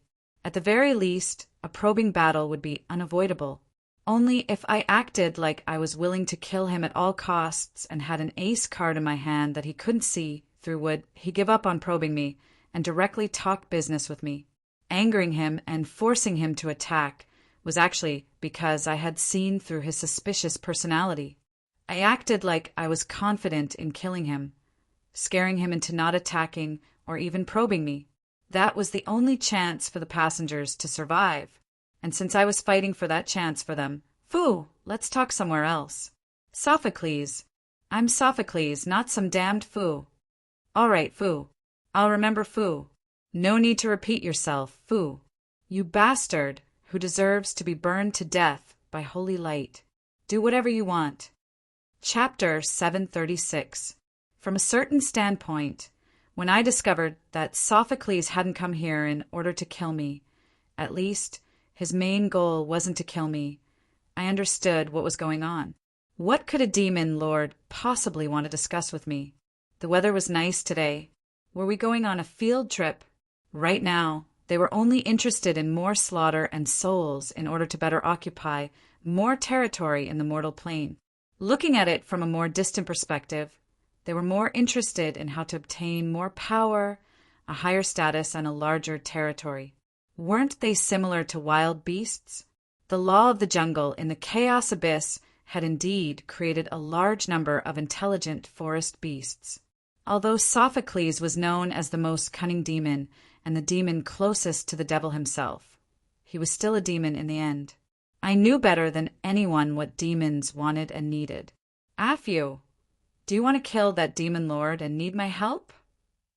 Yes, I felt that Sophocles was definitely here to sell out his teammates. After all, for demon lords, their true mortal enemies were never existences from the mortal plane, but rather the residents of the Chaos Abyss who were just like them. In the Chaos Abyss, the demon lords would forever be at war. In terms of grudges and conflicts of interest, the demon lords were the true mortal enemies. As for the war against the mortal plane, from a certain standpoint, describing the Holy War as a war between countries might be quite appropriate for the Order faction, but it would be rather hilarious for the Chaos faction. For the Order faction, this was nothing more than a hunt. They only cared about what they could obtain. Thinking about the overall situation? Sacrificing for the overall situation? What a joke! If I sacrifice myself, who would compensate me? I was thinking about the overall situation, but did those bastards know how to think? In the long run, did we have the long run? The territory in this war would belong to whoever obtained it first. From the very start, the Chaos faction couldn't even be called loose sand. They were a bunch of bastards who would attack their allies at any moment. This was the foundational reason why the Order faction, which was far weaker than the Chaos faction, was able to maintain such a subtle balance. Of course, the Order faction wasn't much better off. The Holy Church had just sold out San Antonio and even built a defensive line against the Mist Alliance in the Northlands. I couldn't even remember how many times I had made the Holy Church suffer. I had just been killed by an angel a few days ago, but at the very least we were still allies. Even if we backstabbed each other before going to bed, as long as we didn't die the next day, we could still smile and eat breakfast together. Is this a comparison of who's worse? Indeed, this is a comparison of who is worse. Most things in this world are about comparing who's worse, especially war. Isn't it about who gets toyed to death first and who makes more mistakes? Compared to the Chaos Abyss, the Order faction was already doing quite well. At the very least, there were still faint rules and moral restrictions between us, so we wouldn't be eaten up by the wolves if we revealed any flaws. Compared to the Chaos faction, the Order faction had a direct and bloody conflict with the faction had. The Order faction was the same. The Order faction Chaos faction was the faction. Their conflict of interest with the mortal plane's residents was direct and bloody. This was the relationship between the predator and the prey, as well as the relationship between the aggressor and the invaded. Anyone who had anything to do with demons was destined to become public enemy number one. With such a major background, Sophocles definitely wouldn't be looking for me to come to an agreement with him to deal with a certain mortal plane faction or individual. Even if his target was the Holy Church, I still wouldn't possibly agree to help him. This was the general direction of the Holy Church, and there would be no end of trouble if I went against it. That's why you came looking for me again. Since you're not going to fight to the death with me, you're going to make me suffer. Sophocles stood in front of me. This time he was a dark-skinned, middle-aged gentleman with 2 horns on his head and gold-rimmed spectacles that pretended to be refined. There was also a white wooden table and a parasol in front of him. Sophocles was still pretending to be a refined scholar in his human form as he sipped tea while reading a newspaper. Hearing me say so, he frowned. What is this? Betray a teammate? We weren't teammates from the very beginning. After a while, Sophocles organized his thoughts and stated his goal. Great Sovereign Cavendish is too dangerous. Sophocles began his story with such words. Just what exactly had Cavendish done for a chaos main god who viewed destruction as a daily occurrence to say that it was dangerous? He's trying to break the barrier of the entire HE universe. It was not Sophocles who said it, but I said it in an affirmative tone. I believed that I already knew why Sophocles had come. Sophocles paused in surprise for a moment, but then he had an expression as if he expected that I already knew what was going on. Mortal, in my countless years, I've seen many outstanding geniuses. However, I've never seen anyone like you and your brother. Even Roland from back in the day wasn't as ridiculous as you. You've grown to such a degree in less than 400 years. As expected, any undying existence would love to start talking about the past whenever they started chatting. Even demons were no exception. A short 400 years? Do you know what I've experienced in the past 300 years? I chuckled and didn't respond, because I knew that he wouldn't care at all about what a mortal had experienced. My next topic was the main point of this demon who was skilled at scheming. Not long ago, Sophocles and Cavendish had allied together to plot against San Antonio, but now he had immediately betrayed me. Naturally, he had obtained something. I'm not an immemorial demon who experienced the First Holy War. However, I once devoured an immemorial demon and learned from their memories just how powerful and frightening the invaders from other planes were. I don't want to meet such a powerful enemy like the ones in my memories. According to Sophocles' description, the immemorial invaders from other planes were powerful and frightening. They destroyed everything they went through, turning cities into ruins and the people into food. Wasn't this exactly the same as what demons did? It would seem that Sophocles didn't want any competitors to join his side. What he shouldn't have done the most is attempt to open up the entire dimensional barrier. Things like true evolution or surpassing the limits of the creator goddesses are fine with saying such beautiful things to the little demons of the new generation. But to say such nonsense to me, Sophocles started talking. He was filled with complaints and anger. Perhaps it was rare for a demon main god to have any sense of reason at all. Sophocles was having quite a difficult time among all his crazy and ridiculous companions. I wouldn't take his complaints seriously, but judging from the current situation, he was determined to kill Cavendish in order to eliminate the threat of the dimensional barrier being opened. Even a demon wanted to save the world? Wasn't this a bit wrong? Sophocles naturally thought of me in order to kill off the incredibly difficult and bottomless Cavendish. According to Sophocles, there was another chaos main god who had promised to kill off that maniac. As long as Sophocles found an opportunity to ambush Cavendish, it would be impossible for Cavendish to win. And now that Sophocles said this, it was doubtless that I already had the same status as a chaos main god in Sophocles' eyes. I wanted Sophocles' information support, but I didn't want to simply become his fighter, which was why I hesitated. Chapter 737. Cooperating with a demon would obviously be the same as asking a tiger for its skin. No matter what the plan was, and whether or not we succeeded in killing off Cavendish, we would definitely end up having a fierce battle against him. Still, it would be quite a pity if I refused to cooperate with Sophocles. Sophocles had accurate information on Cavendish, which was exactly what I needed the most right now.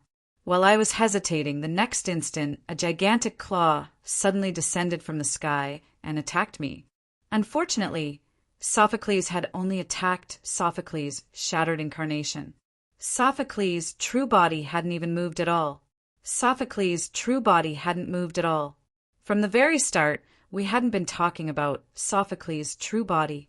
I silently stood in the clouds and looked down at Sophocles, who was still sipping tea. It would seem that the time had come. This attack was only a signal. Some things didn't need to be said too clearly.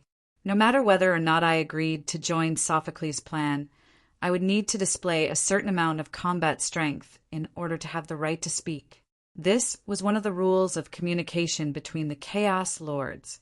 Since I had so sincerely stated my request first, Sophocles was currently testing out my personal power level after making my breakthrough to see if I had the right to speak on equal terms with him. However, if I appeared too weak or revealed an opening, Sophocles would happily kill me. Of course, it was the same the other way around as well. How could I possibly miss out on a chance to kill off this powerful demon before me? Actually, since Sophocles had blocked my path today, this battle was unavoidable. You won't be satisfied if you don't test my strength?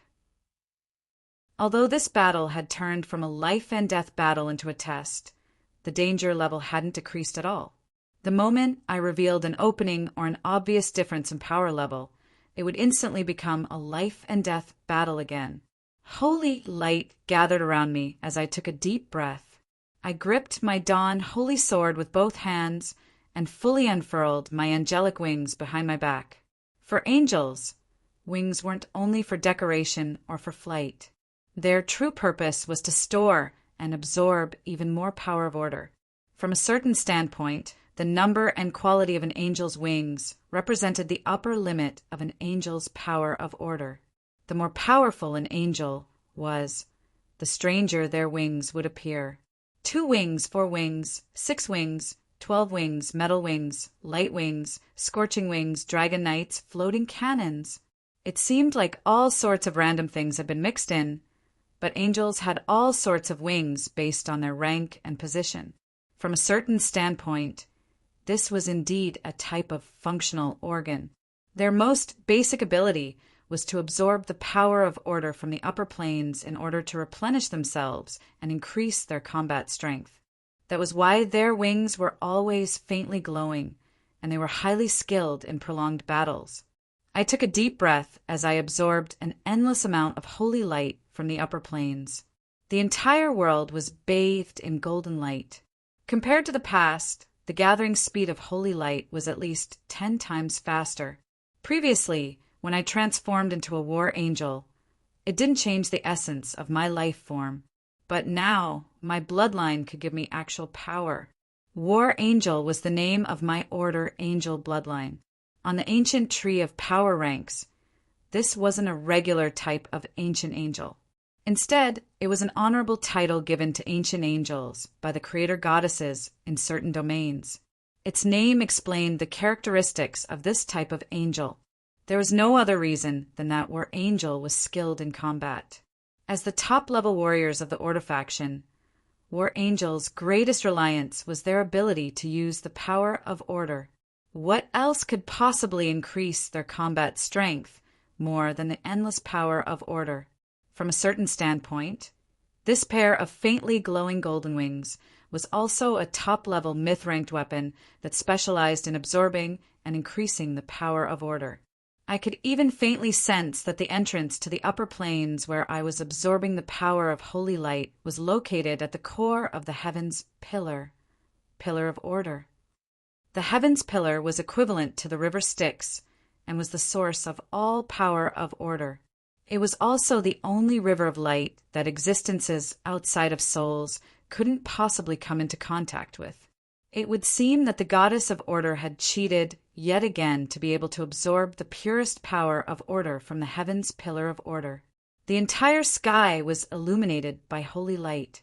My wings had now transformed into grand wings of light that were comparable in length to battleships. However, I still didn't feel like I had reached my limit.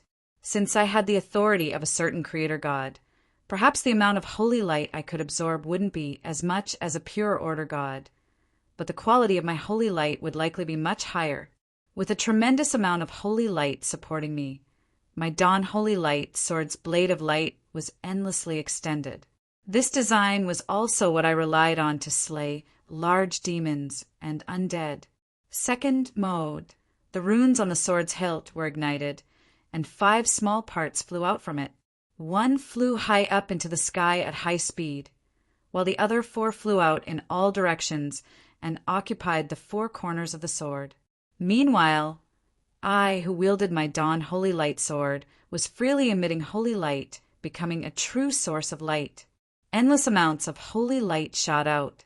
Every time it shot out, it would strengthen itself. This was a special domain created by the light mirror.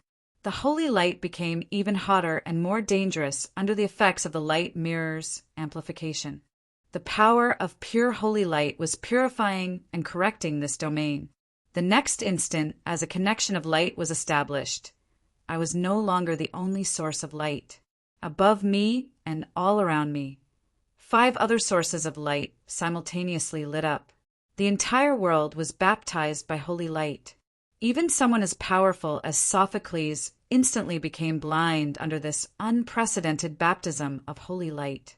The demons' gigantic and strong bodies gave them an even larger area of illumination. The continuous pure holy light would purify and weaken all non-order powers within this area. Perhaps it wouldn't be as domineering as the original holy light, but this continuous weakening effect would be even more effective when facing a powerful enemy. Powerful demons had the unique power of chaos distortion. They were able to instinctively transform their surroundings into the chaos abyss, turning it into their home turf. Meanwhile, my holy light domain was capable of erasing the traces of chaos without consuming any energy. Sophocles' gigantic body actually became his weakness. The high density of holy light in the air was currently dissolving his body like acid. Perhaps he wouldn't be able to threaten a chaos main god for a short period of time, but this continuous weakening effect would be endless. If only I had the complete version of my Northland's magic sword, ice magic sword, and 2 of my magic swords, I would be able to try and make Sophocles stay here forever. I didn't want to immediately reveal my trump cards, nor did I want to use my trump card when I wasn't confident in being able to kill Sophocles. But since my opponent was in existence like Sophocles, holding back would be the same as committing suicide. The spreading of holy light here was only the beginning. Even more holy light was gathering on my dawn sword. The concept of gathering light transformed my sword into a fatal needle of light. When the power of holy light was gathered to the extreme, my sword of light would have the power to slay a god. My sword of light had already extended to several hundred meters in length. However, I was still holding it tightly in my hand. It was just that I was now pointing my sword at the demon main god's core. Gather, gather, gather even more. Forbidden spells that spread out are meaningless against existences at the level of a chaos main god. Only the purest power of order, compressed to the extreme, will be able to pierce through their defenses and destroy their vitals, their demon hearts. Roar! The demon main god angrily roared at the sky as distorted power of chaos gushed out like a volcano.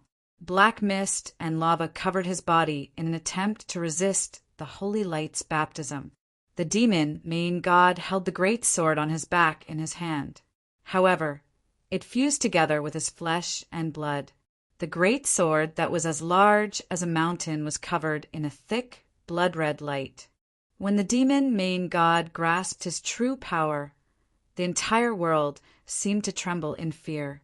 The demon main god took a deep breath as endless power of chaos surged out from beneath the ground. He had already connected himself to the chaos abyss at all costs. The entire land trembled and collapsed as everything returned to chaos. On the pitch-black land, the chaos main god became even more ferocious as his gigantic body expanded by another 30%. His great sword was now powerful enough to slice apart any mountain. Finally he moved. The demon main god swung his great sword, which was even larger than his physical body, towards the sky.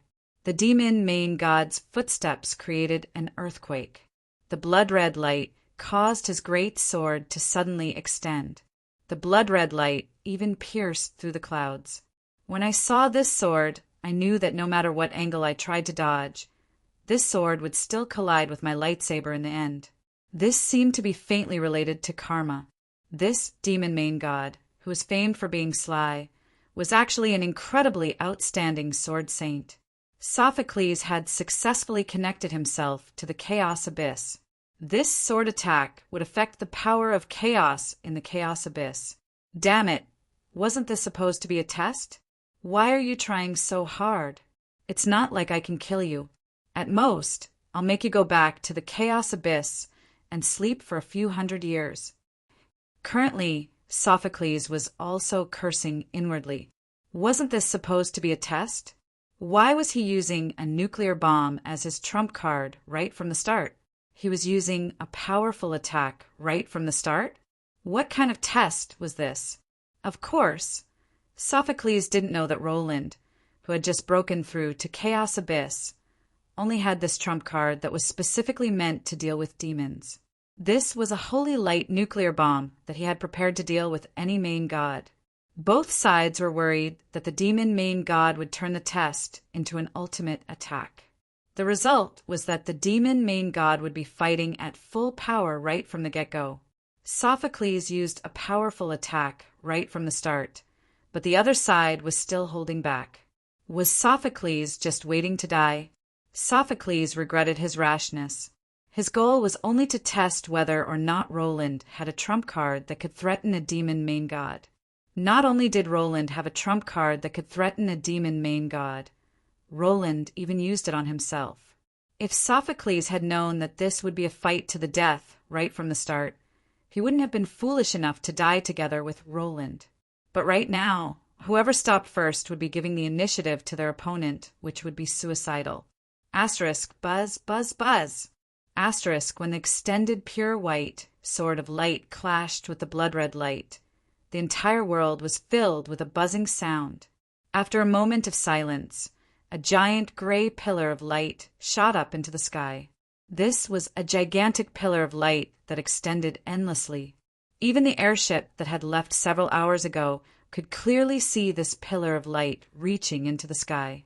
The next moment, the pillar of light continued to extend even higher, while an even more fatal shockwave began to spread.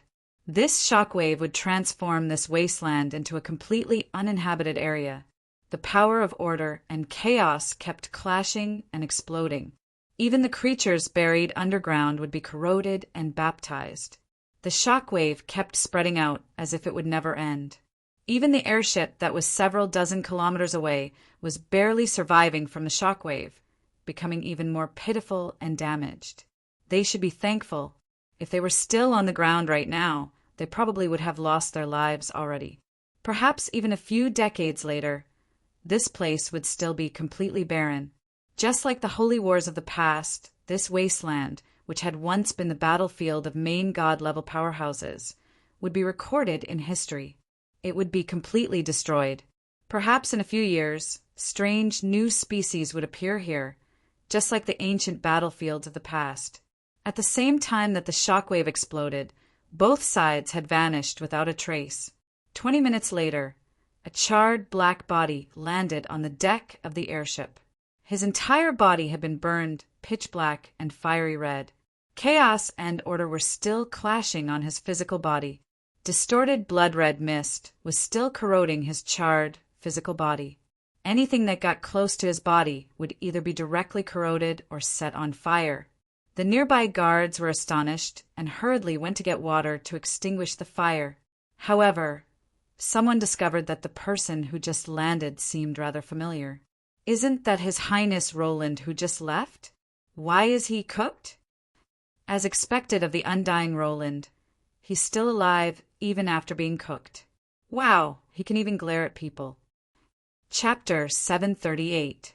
The strongest holy knight fiercely battled against Chaos main god Sophocles and successfully injured him. Sophocles has been driven out of the mortal plane. The fairies wouldn't miss such a shocking piece of information. One day later, all the newspapers and magazines had this piece of information on the headlines. Some accurate information stated that Sophocles had fallen into the chaos abyss with burns all over his body. His injuries were definitely serious, and it was likely that he would need to rest for several hundred years. This was doubtlessly a major victory for the Chaos faction. It was likely that the Chaos faction would be the first main god-level powerhouse to suffer such a heavy injury. This was especially so since all the other battlefields were in shambles. Such a victory was even more encouraging, since the demon wave was unstoppable and the Chaos War God's unstoppable destruction was still fresh in everyone's memory. Sophocles' defeat was doubtlessly a major victory. At the very least, Sophocles proved that even a chaos main god could be defeated, and defeated by a single individual. The entire world was praising this major victory, while selectively ignoring the dark history of the strongest holy knight. It wasn't that no one doubted the veracity of this information. However, the nameless wastelands had now become a dangerous battlefield filled with dimensional cracks. The traces of power that defied common sense doubtlessly proved how fierce and real the battle had been. For a time, even more people had a favorable opinion of the Mist Alliance. After all, high-level combat strength would always be the foundation for comforting people. Perhaps he wouldn't be of much use on the battlefield, but at the very least, he wouldn't allow the enemy's powerful individuals to slaughter the Mist Alliance. In this aspect, the Northlands had always been at a disadvantage. Before the gods of the Hades had appeared, the Mist Alliance's top-level combat strength had indeed been far inferior to the Holy Light factions. But now, this weakness had been made up for. The Holy Church was probably the most embarrassed to hear this news. This was not just illusory things like the comparison of strength and honor. Holy Knight was humanity's protector. This was probably common knowledge to everyone. Although this job was difficult, poorly paid, risky, and had a terrible working environment, the Holy Knight's reputation in the human world was top-notch. You could dislike the Holy Church and expel Holy Light believers, but you still had to maintain sufficient respect for Holy Knight. Although the righteous Holy Knights were strict to others, and even stricter to themselves, they would always be able to inspire and unite people in times of danger. This was the same reason why people would usually hate the police, but when something horrible happened, they would lean towards them. There will always be someone who isn't stubborn and smelly. You don't like him, but you need him and trust him. From a certain standpoint, the title of the strongest Holy Knight was also the title of the strongest protector of human society. This title wasn't just an honor, it was also a duty. It had always been exclusive to the Holy Church. Being called the strongest wasn't just a kind of vanity that came from comparison. Instead, it meant that when he was here, you could peacefully enter your dreams, because no one could defeat him. No matter how dangerous the situation was, as long as the tree didn't arrive, everything would be at ease. This was the feeling that Estrada gave people when he was still in the Holy Church. The most righteous Holy Knight, the fairest Holy Knight, the oldest Holy Knight. There were many titles, but none of them were as reassuring as the strongest Holy Knight. The strongest individuals in other job classes would never be able to obtain such trust. This sort of reassuring effect was doubtlessly what the current chaotic world needed the most. After Estrada's death, several top-level Holy Knights tried to wear this title as publicity. Their power levels weren't weak at all, and they were indeed Estrada's disciples in terms of inheritance. However, they needed time and combat results to prove their abilities. But now they no longer needed to try proving their abilities. Being able to defeat a chaos main god in a direct battle, or even just forcing him to retreat, was already something that far surpassed the comprehension of mortals. Even Estrada back in the day might not have been able to do this. The strongest Holy Knight Roland missed. Perhaps there had been people who doubted his claim to be the strongest Holy Knight back in San Antonio, as well as the fact that he claimed to have obtained the inheritance of the Guardian Hammer. But now all doubts had vanished. He, Roland Mist, had doubtlessly inherited the title of strongest Holy Knight. However, this wasn't necessarily a good thing for the Holy Church. That was because several months ago, this strongest Holy Knight had just killed the god of Holy Light's right-hand man, the Blazing Angel. Some things couldn't be made public. Roland and the Holy Church would forever be enemies rather than allies. When considering the Yongia era and the Mist Kingdom's messy affairs, no matter how nice the relationship between me and the Holy Church sounded, the most I could say was that we were on good terms. But behind the scenes, I really wanted nothing more than to kill the Holy Church. In that case, the Holy Church would probably be in the most awkward situation right now. The holy war system that the Holy Church had worked so hard to create was no match for the contract hero system that was driven by benefits. The Holy Light's legitimacy was being questioned, and even the Holy Light's guardian honor seemed to be getting further and further away from the Holy Church. Of course, I wasn't in the mood to think so much right now, nor did I know that the fairies were participating. The entire world was either astonished, cheering, or jumping for joy over this news. Damn Sophocles, he attacked me so heavily! From a certain standpoint, that passenger airship named Forward had helped me out greatly. If I had been lying in the wastelands covered in heavy injuries, I didn't know how much trouble that would have caused. I really had to thank my special trait of being unable to be detected. Otherwise, people would have found me long ago and turned me into dust. I need to recover from my injuries again. This time, it'll take several months. I fell into deep thought as I lay in the captain's cabin and gazed at the unfamiliar ceiling. Could it be that I had some sort of destiny with airships? I had to be hospitalized the moment I boarded. Fine, I was just making things up. My injuries this time seemed quite serious, but they were actually only some flesh wounds. After becoming a semi-god, one's physical body's recovery abilities would greatly increase. Normally, it would still take several months to recover. However, as someone who wielded the power of holy light, as long as they didn't injure their foundations, such as overexerting their mana or life force, all they had to do was cast a few rays of holy light on themselves. Ordinary people wouldn't be able to receive too much holy light healing in order to avoid overexerting their lifespan. This was basically meaningless for semi-gods, especially semi-gods who wielded the power of holy light. This was also the foundational reason why high-level holy knights were so disgusting to demons. Holy knights had thick skin and flesh, and any contact with them would even injure chaos creatures. They would even self-destruct at the slightest provocation if they were forced into a corner. Not only that, these holy knights had incredibly strong life force. As long as their heads didn't fall off, it would be very difficult for them to completely die. Anyone who encountered a holy knight would feel like a cockroach that wouldn't die. Also, since I wasn't seriously injured, how could Sophocles, who was far more powerful than I was, possibly return to the chaos abyss with such heavy injuries? Sophocles was currently acting in such a manner in order to disappear from the gods and Cavendish's sight. What a pity. I felt quite regretful. If I had an additional magic sword, perhaps I would have been able to defeat Sophocles. For example, if my ice magic sword had been fully formed, I would have been able to restrict Sophocles from fighting on the battlefield and bathe him in holy light along with the snow calamity. After Sophocles was continuously weakened, he would then be cleansed by the holy light for several hours or even several days before I focused my power on killing him.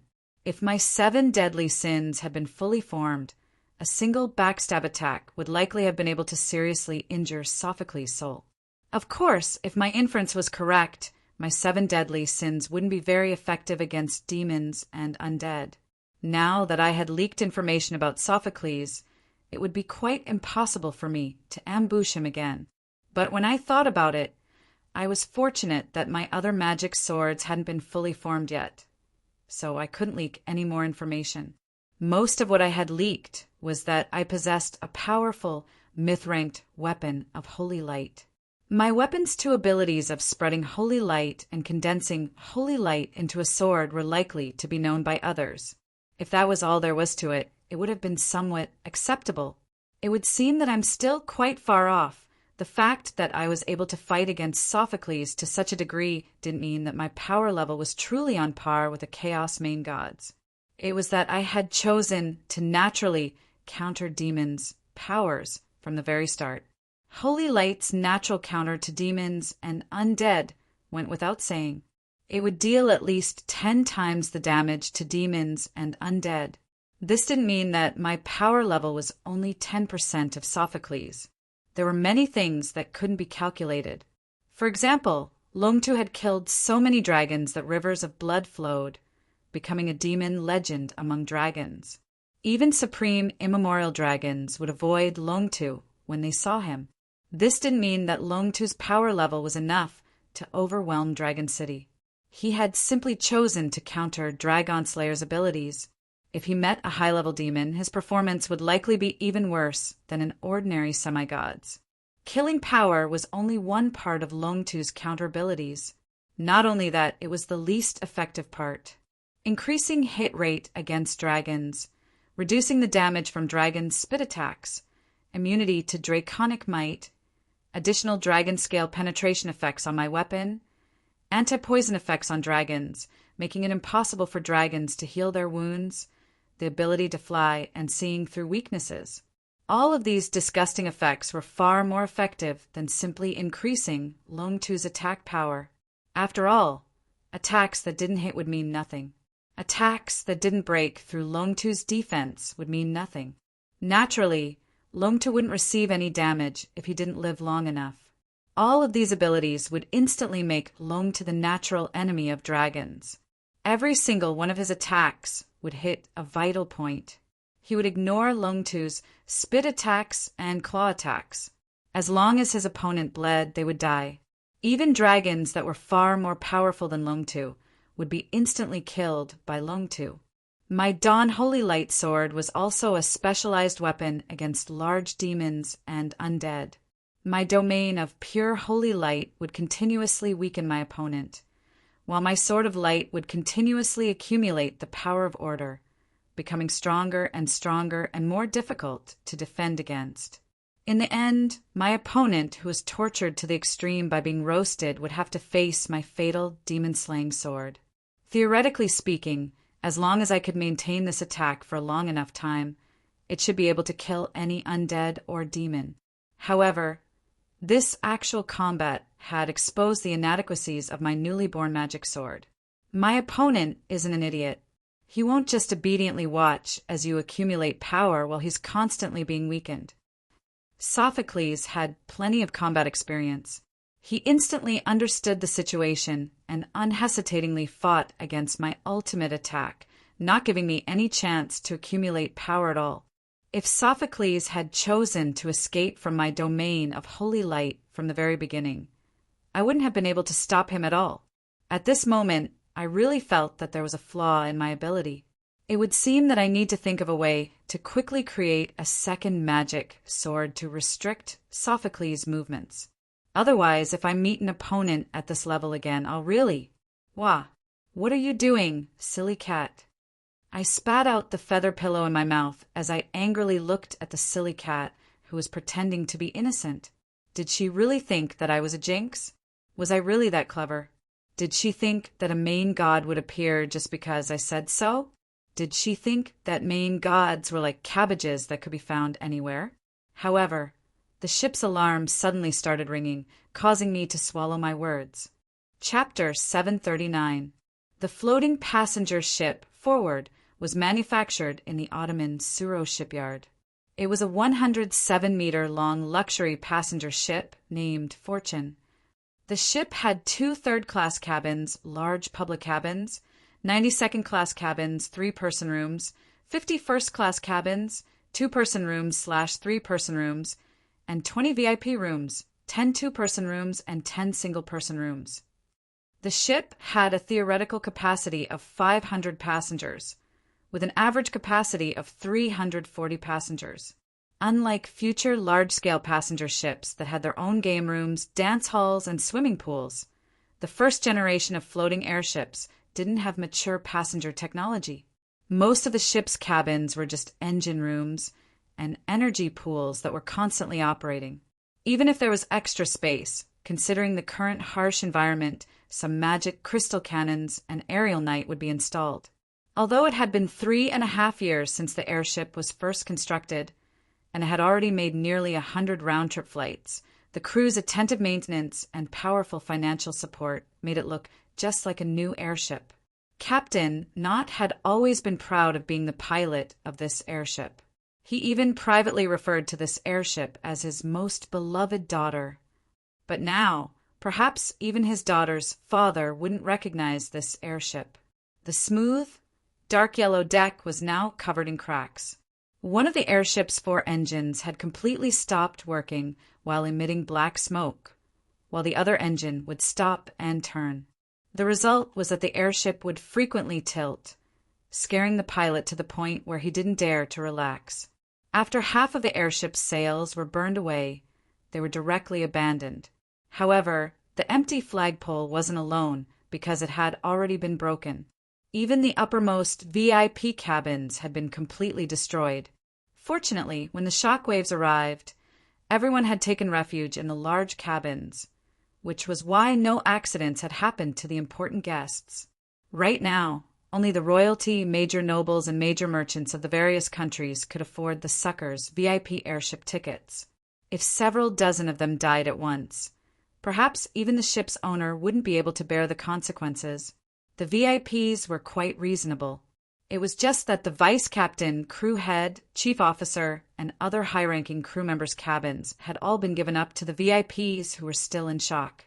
The captain's cabin, which had the most luxurious decorations and the most complete facilities, it had already been taken up by the guest who had hidden his identity and boarded the airship. Captain Knott had 20 years of experience as a smuggler. However, during the war against the Sea Tribe, he voluntarily joined the Ottoman Navy and piloted an armed cargo ship to attack the Sea Tribe's supply lines. He fought here and there for 3.5 years. Although his combat results weren't astonishing, he was still a qualified soldier. After Lady Storm died, the entire Ottoman Empire's Ottoman capital became clear.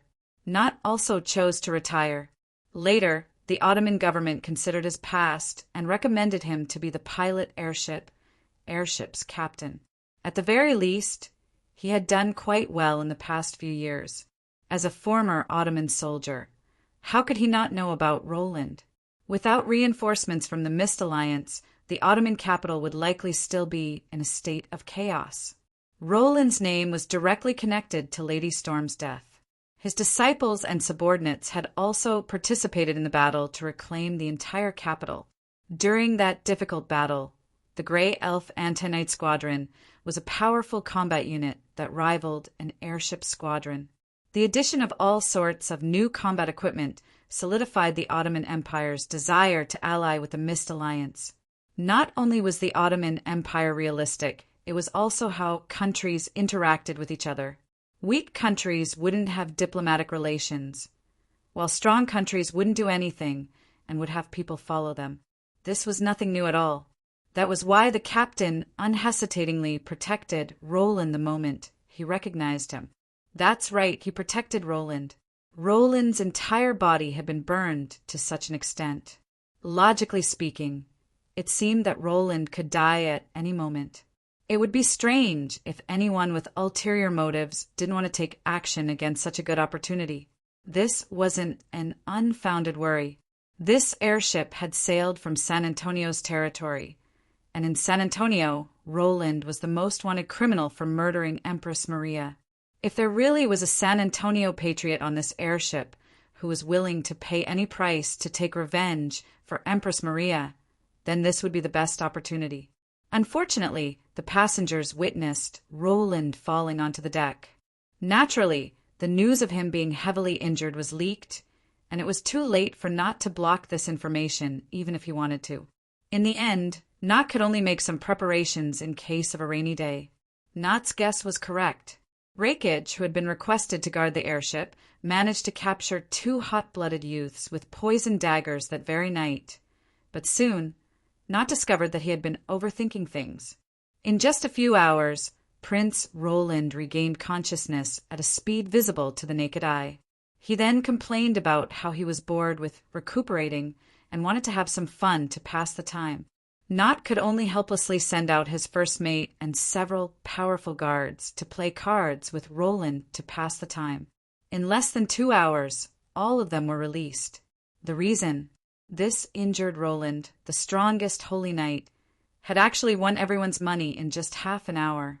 His miraculous gambling skills and his cheating skills made people wonder if he really was a holy knight who believed in abstinence and strict self-discipline. In the end, Roland said something, and Captain Not no longer acted as a protector. There's no need to protect me. Even if I'm injured, anyone that can threaten me can ignore you all. Although this was rather discouraging, Not actually heaved a sigh of relief. After all, if Roland died on the airship due to his own responsibility, nobody would be able to take responsibility for that. Fortunately, the second half of that night was rather peaceful. As dawn arrived on the second day, Holy Knight Roland's external injuries had all disappeared without a trace. In fact, he even started gambling with ordinary customers in the restaurant. Not had heard that powerful individuals all had many strange fetishes. For example, a certain powerful individual from the Mist Alliance married multiple princesses and started a harem even though she was a female. A certain emperor from another country would talk to a stone statue whenever he felt too stressed. It was even said that Not's own empress was tired of dressing up as a man, while the emperor had a fetish for dressing up as a woman, of course. These were all rumors that had no truth to them. Not would usually just laugh at such rumors and not take them seriously. Sometimes, during long journeys, male sailors would be just as gossipy as the sailors. They loved to gossip about the powerful individuals. After all, the best way to improve the friendship of colleagues was probably to badmouth their superiors together. But now, it would seem that such ridiculous rumors weren't completely baseless. At the very least, this prince from the Northlands was just as the rumors said. He definitely wasn't a proper, orthodox holy knight. Rumors said that he was extremely knowledgeable, but he never used his knowledge on the proper path. More than 30% of the gambling industry and pornographic magazines in the Northlands were under his control.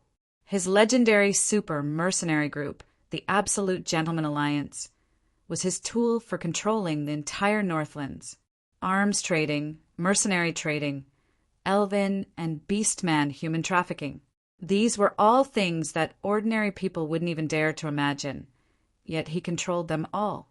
He was the throne in the shadows, the uncrowned king, the man who couldn't be offended in the Northlands, the last Mist Knight of the Northlands, and the ruler of the underground. He had a series of unofficial legendary titles. There was a saying that in the Northlands you could offend any ruler of the Mist Alliance, but you definitely couldn't say a single bad word about Roland. Otherwise, no matter where you came from, you wouldn't be able to return alive. I really couldn't tell that he was such an amazing person. He's a holy knight who knows how to gamble in the underworld, and he's obviously cheating. It's unimaginable, and yet nobody has ever questioned his character. However, compared to the legendary titles of the Holy Knight and the strongest villain, His Highness Roland seemed to be much easier to deal with. No matter if it was the former captain of an Ottoman warship or a smuggler who traveled all over the world, Not could be said to have seen many things. In his line of work, the most important thing was to be able to recognize people. Not had met countless people, but he had never met someone like Roland before. It wasn't that he hadn't met semi-god or myth-ranked individuals before. In his eyes, no matter which faction, all undying individuals had the same characteristic. They didn't treat ordinary people as humans. He would occasionally meet some undying individuals who cared about their reputation and would say nice things, but would always maintain a certain distance from ordinary people. It would be quite simple. When eating, food would be delivered to Roland's room. When bathing, he would want to have his own time and space. He would casually make a request, or even something as simple as adding spices to his food, which would cause his subordinates to run errands for him. And he would even think that it was only natural. It would be even worse if he had a noble status or an outstanding bloodline. He would be giving you face just by glancing at you. No matter how nice he said things, if you gave him coarse black bread for lunch, he would instantly turn hostile. Someone like Roland, who was clearly a top-level beyonder, was actually fighting with ordinary people. No, he truly viewed himself as an ordinary person. He ate black bread, drank sour ale, gambled with drunkards, and even reneged on his debt if he lost. He was enjoying such a life, and he even pretended to be drunk to scam drunkards out of their money. Not had never seen a level 4 individual like Roland before. At the very least, he seems much more comfortable than those Beyonders. A cold wind blew past. A new dawn was slowly rising from the east. The night wind was the most hurtful in the period before the sun rose. Not carefully pulled up the collar of his coat to make himself more comfortable. Not relaxed a lot of his worries. All of this was just hearsay, and it didn't have much to do with him. No matter how he felt about Roland, it wouldn't affect his mission. All he needed to do was carry out his duty as a former soldier and escort his most important guest to his destination. After passing through the snowy mountain range, he would be able to see the outskirts of the Bardi Empire. With Bardi's Dragon Knight squadron patrolling the area, he wouldn't have to worry about his safety. Suddenly, Not noticed that a familiar figure had appeared on the deck of his ship. "Your Highness Roland, why are you up so early? Your injuries haven't healed yet, and you need to rest more. Don't tell me that you're staying in the cabin." This person only glanced at Not, causing him to be unable to finish the rest of his sentence. This person had a similar appearance and was also smiling. However, the emotions contained within were completely different. Roland's smile was to express his kindness and happiness. He was communicating his emotions to others. Although this person was also smiling, he was enjoying his own happiness from the bottom of his heart. There was no one else in his eyes at all. Everything he said was an order that would definitely be carried out. "Oh, I heard that my older brother was here, so I came to greet him. Lead the way."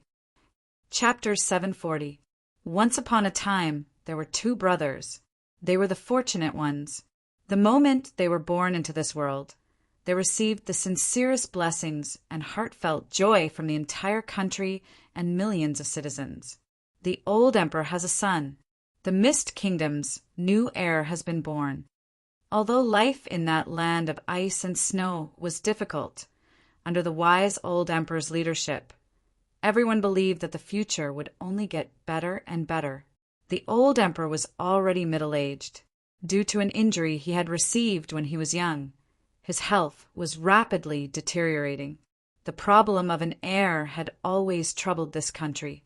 Now that two princes had appeared at once, perhaps this blessed Northland's country would become even more stable.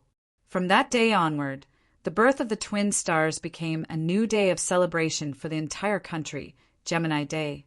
Gods bless them. I hope that they can quickly grow up and support this country. I hope that the Mist royalty will have wise rulers every generation. Perhaps that prayer without an address was effective, or perhaps there really was a pair of eyes watching them from the heavens. Not only did the twins grow up rapidly, they even displayed their innate extraordinariness. Gods bless the Mist. Not only are our princes outstanding, they're also geniuses. The first prince displayed an abnormally mature mentality despite his young age. His strange inventions brought much fun to the icy and snowy Definder. His outstanding achievements in politics and literature also caused his reputation for being a precocious child to spread throughout Definder. Every time someone heard him read out a government announcement with a childlike voice, there would always be people who would say, "The eldest prince will be a wise ruler." As for the youngest prince, he was a true genius in swordsmanship and magic. He could instantly learn any martial arts technique, understand any magic spell, and improve at an inconceivable speed. Every time they saw him easily leave his peers behind and easily defeat his mentor, someone would say, "You're really good at martial arts." The youngest prince will be an outstanding general. As the two princes' reputation as geniuses spread, the citizens became more and more expectant of their futures. Only the eldest prince knew that the two princes were different. "Cavendish is the true genius. I'm just a transmigrator who was born with knowledge. So-called wisdom is just another accumulation of experience. If I don't work hard, I'll be left behind sooner or later." Roland knew better than anyone that he was just a mortal, especially when there was such a true genius in front of him. So-called geniuses just have a slightly higher starting point and a slightly better way of learning. As a result, their efficiency is slightly higher than that of ordinary people. coupled with sufficient interest and concentration. A highly efficient learning method, coupled with the accumulation of time, will naturally allow them to easily leave their peers behind. In the eyes of ordinary people, they are probably geniuses. On the other hand, his younger brother, who was only a few minutes younger than him, had easily shattered his inherent concept of a genius. This wasn't some highly efficient method of understanding or learning, but rather an instinct that allowed one to learn with just a glance. This wasn't the accumulation of time and sweat. Just a casual swing of the sword would allow him to unleash sword energy. He had been practicing for 3 days and becoming a sword saint in less than 3 days. His naturally sensitive combat instincts allowed him to defeat an old general who had experienced hundreds of battles in a chess game. Martial arts, military affairs, and magic were all things that he could understand with a single glance. He could learn how to compose music by listening to someone's humming. He could deduce a language dictionary by looking at hieroglyphs. Even though he wasn't good at politics, he was still quite skilled at it, thanks to his wild instincts and outstanding relationships. It's quite simple. Why are you all so serious? Brother, you're so stupid. You don't even understand this. Hurry up and finish your homework so we can go play. His childish words revealed the difference between truth and cruelty. Perhaps there were truly some people who were superior to ordinary people from birth. Perhaps, to some people, the hard work of others for more than 10 years was just a result that they could achieve casually. Perhaps, with the existence of a genius, ordinary people should know their limits and obediently give up. Tui, I'm your older brother. How could I possibly be inferior to you? However, Roland was someone who didn't know what it meant to give up.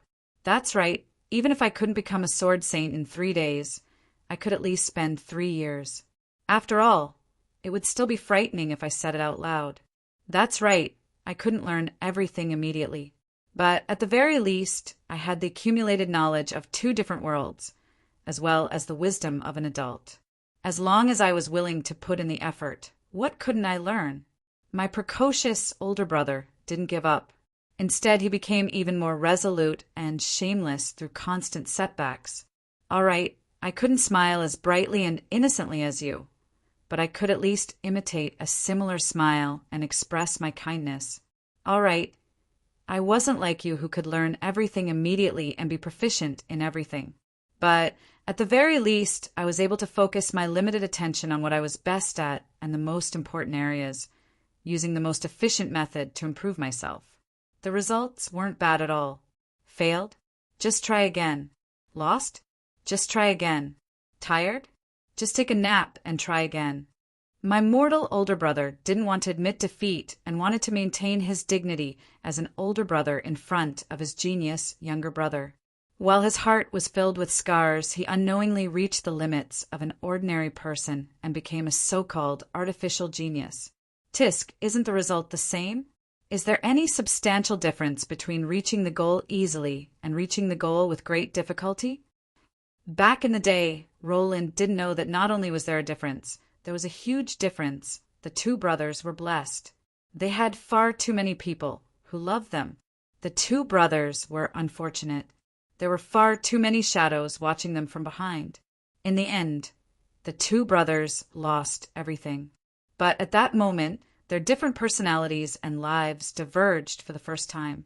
The 2 of them had fundamentally different understandings of their own misfortune, and this difference in understanding directly led to the divergence in their lives. It's all because I wasn't strong enough that all of this happened. If only I had worked harder earlier, if only I had been 10 times stronger than I am now, those bastards wouldn't have been able to harm us. The genius younger brother fell into self-blame. He regretted wasting his talent and time in the past. He regretted why he wasn't strong enough. After he borrowed power from the Chaos Abyss for revenge, he also stepped into the Chaos Abyss. That was because only the Chaos Abyss, which represented evolution and chaos, could satisfy his desire for power. Being weak is a sin. The final sentence he said before stepping into the Chaos Abyss was his final obsession as he abandoned his past and pursued power. The mortal's elder brother had also sunk into self-blame. However, His sense of self-blame was somewhat different. I shouldn't have trusted the Holy Church. I already understood the true nature of the God of Holy Light, yet I still trusted those bishops. I was foolish. I should have long since seen through the wild ambitions of the surrounding countries. No, I should have spared no expense in establishing a few loyal allies and playing a game of diplomatic balance. There were also problems with the food supply routes back in the day. The Northlands were far too lacking in food. I should have established a few more stable food merchants. The new gunpowder wasn't installed yet. It should have been too early to improve weapons and equipment. Regarding the same misfortune, the genius younger brother could only think of one reason, while the mortal elder brother could think of hundreds of shortcomings. Then, just like in the past, he recorded every mistake and uneasiness in his diary, reminding himself to be careful not to repeat the same mistakes in the future. Then he made up for the shortcomings bit by bit. After that, the two of them only faintly heard news about each other, but they never met again. Just from the rumors, they knew that the two brothers were no longer the same type of people. Since seeing each other again would only bring pain, it was better not to see each other again. However, the two of them had a faint mutual understanding. Roland's younger brother destroyed anyone he met in the chaos abyss. When his astonishing talent combined with his cheat-like luck, he grew up and broke countless records in history. He reached the peak in just 300 years and could be called the son of the dimension, the king of dragons. He obtained the power that he desired. He obtained everything that he wanted. As for the older brother, if he failed once, he would try again. If he failed twice, he would try again. If he failed a third time, he would lick his wounds and try again. Eventually, there were hundreds, even thousands of entries in his diary that recorded his experiences and weaknesses. They even filled up an entire library. His elder brother, who was once a mortal, had become a true monster. That was a monster whose name alone was enough to make the world tremble in fear. He wasn't just a single person. He was a team under a common banner. He wasn't just a slogan. He had his own ideals and methods. He was using laws and contracts to change the entire world, using a new holy light to purify the world. Pure power was the part of him that he wasn't afraid of.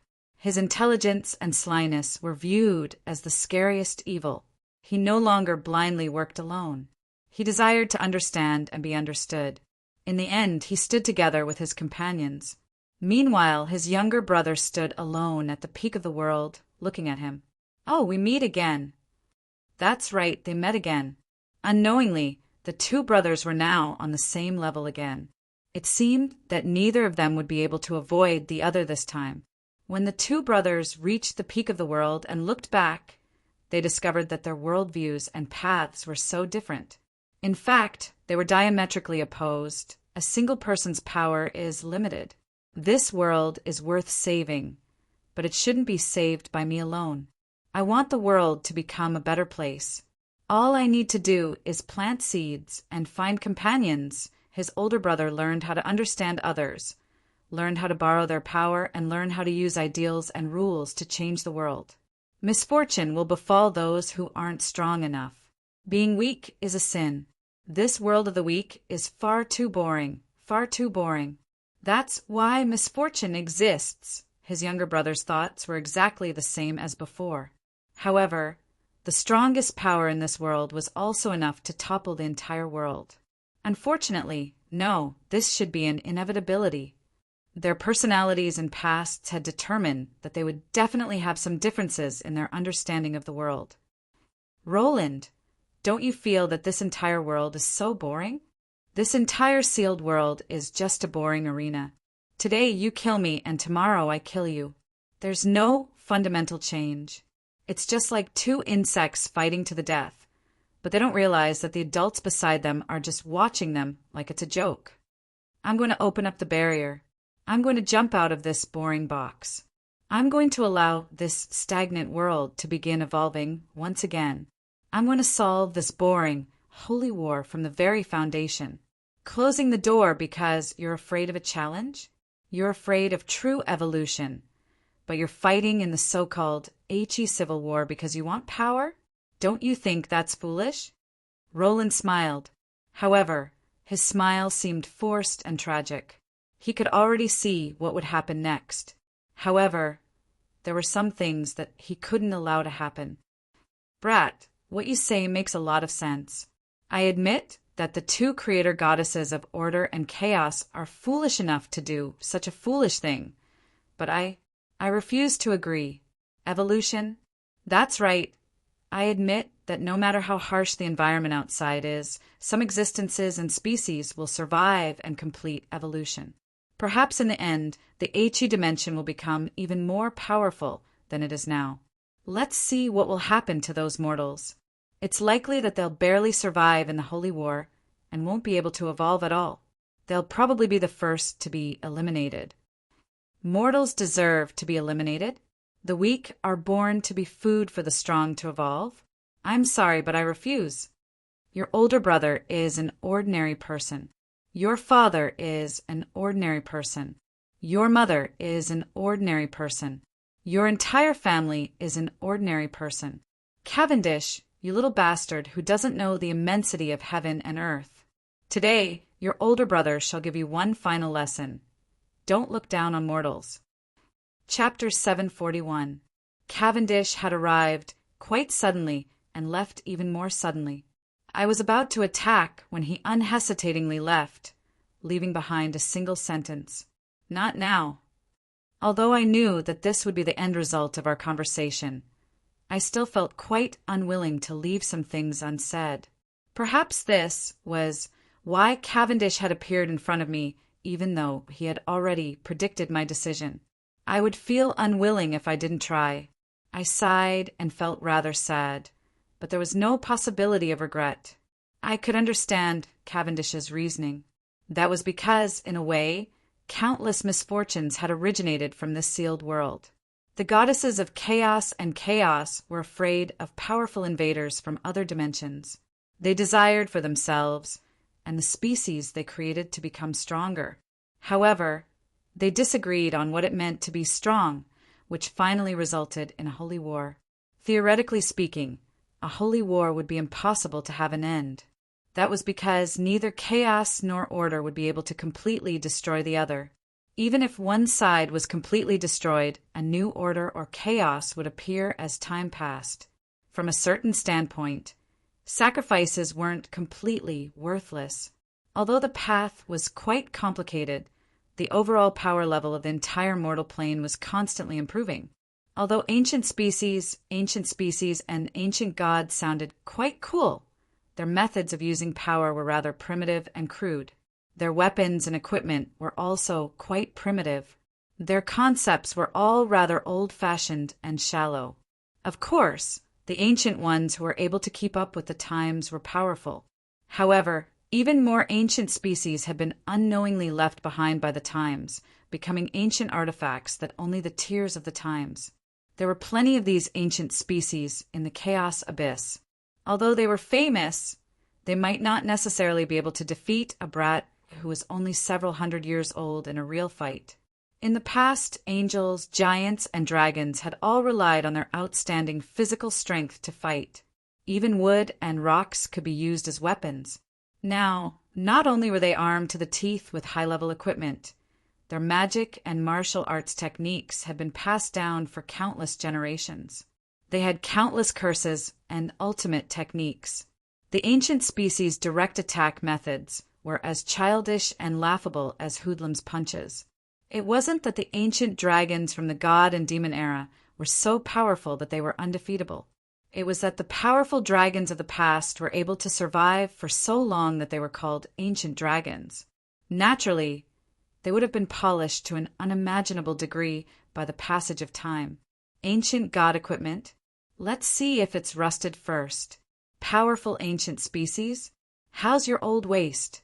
Can you still jump? Cough, I was getting off topic. Although there were always people who liked to talk about how everything was fine in the past. In my opinion, the entire generation was still progressing. The four major elemental magic from the Elven Empire's era had already been developed to the point where there were hundreds or even thousands of branches. Even if a legendary and incomparably powerful archmage were to be thrown into the current generation, he would probably have to study for 30 years first. Time will always progress.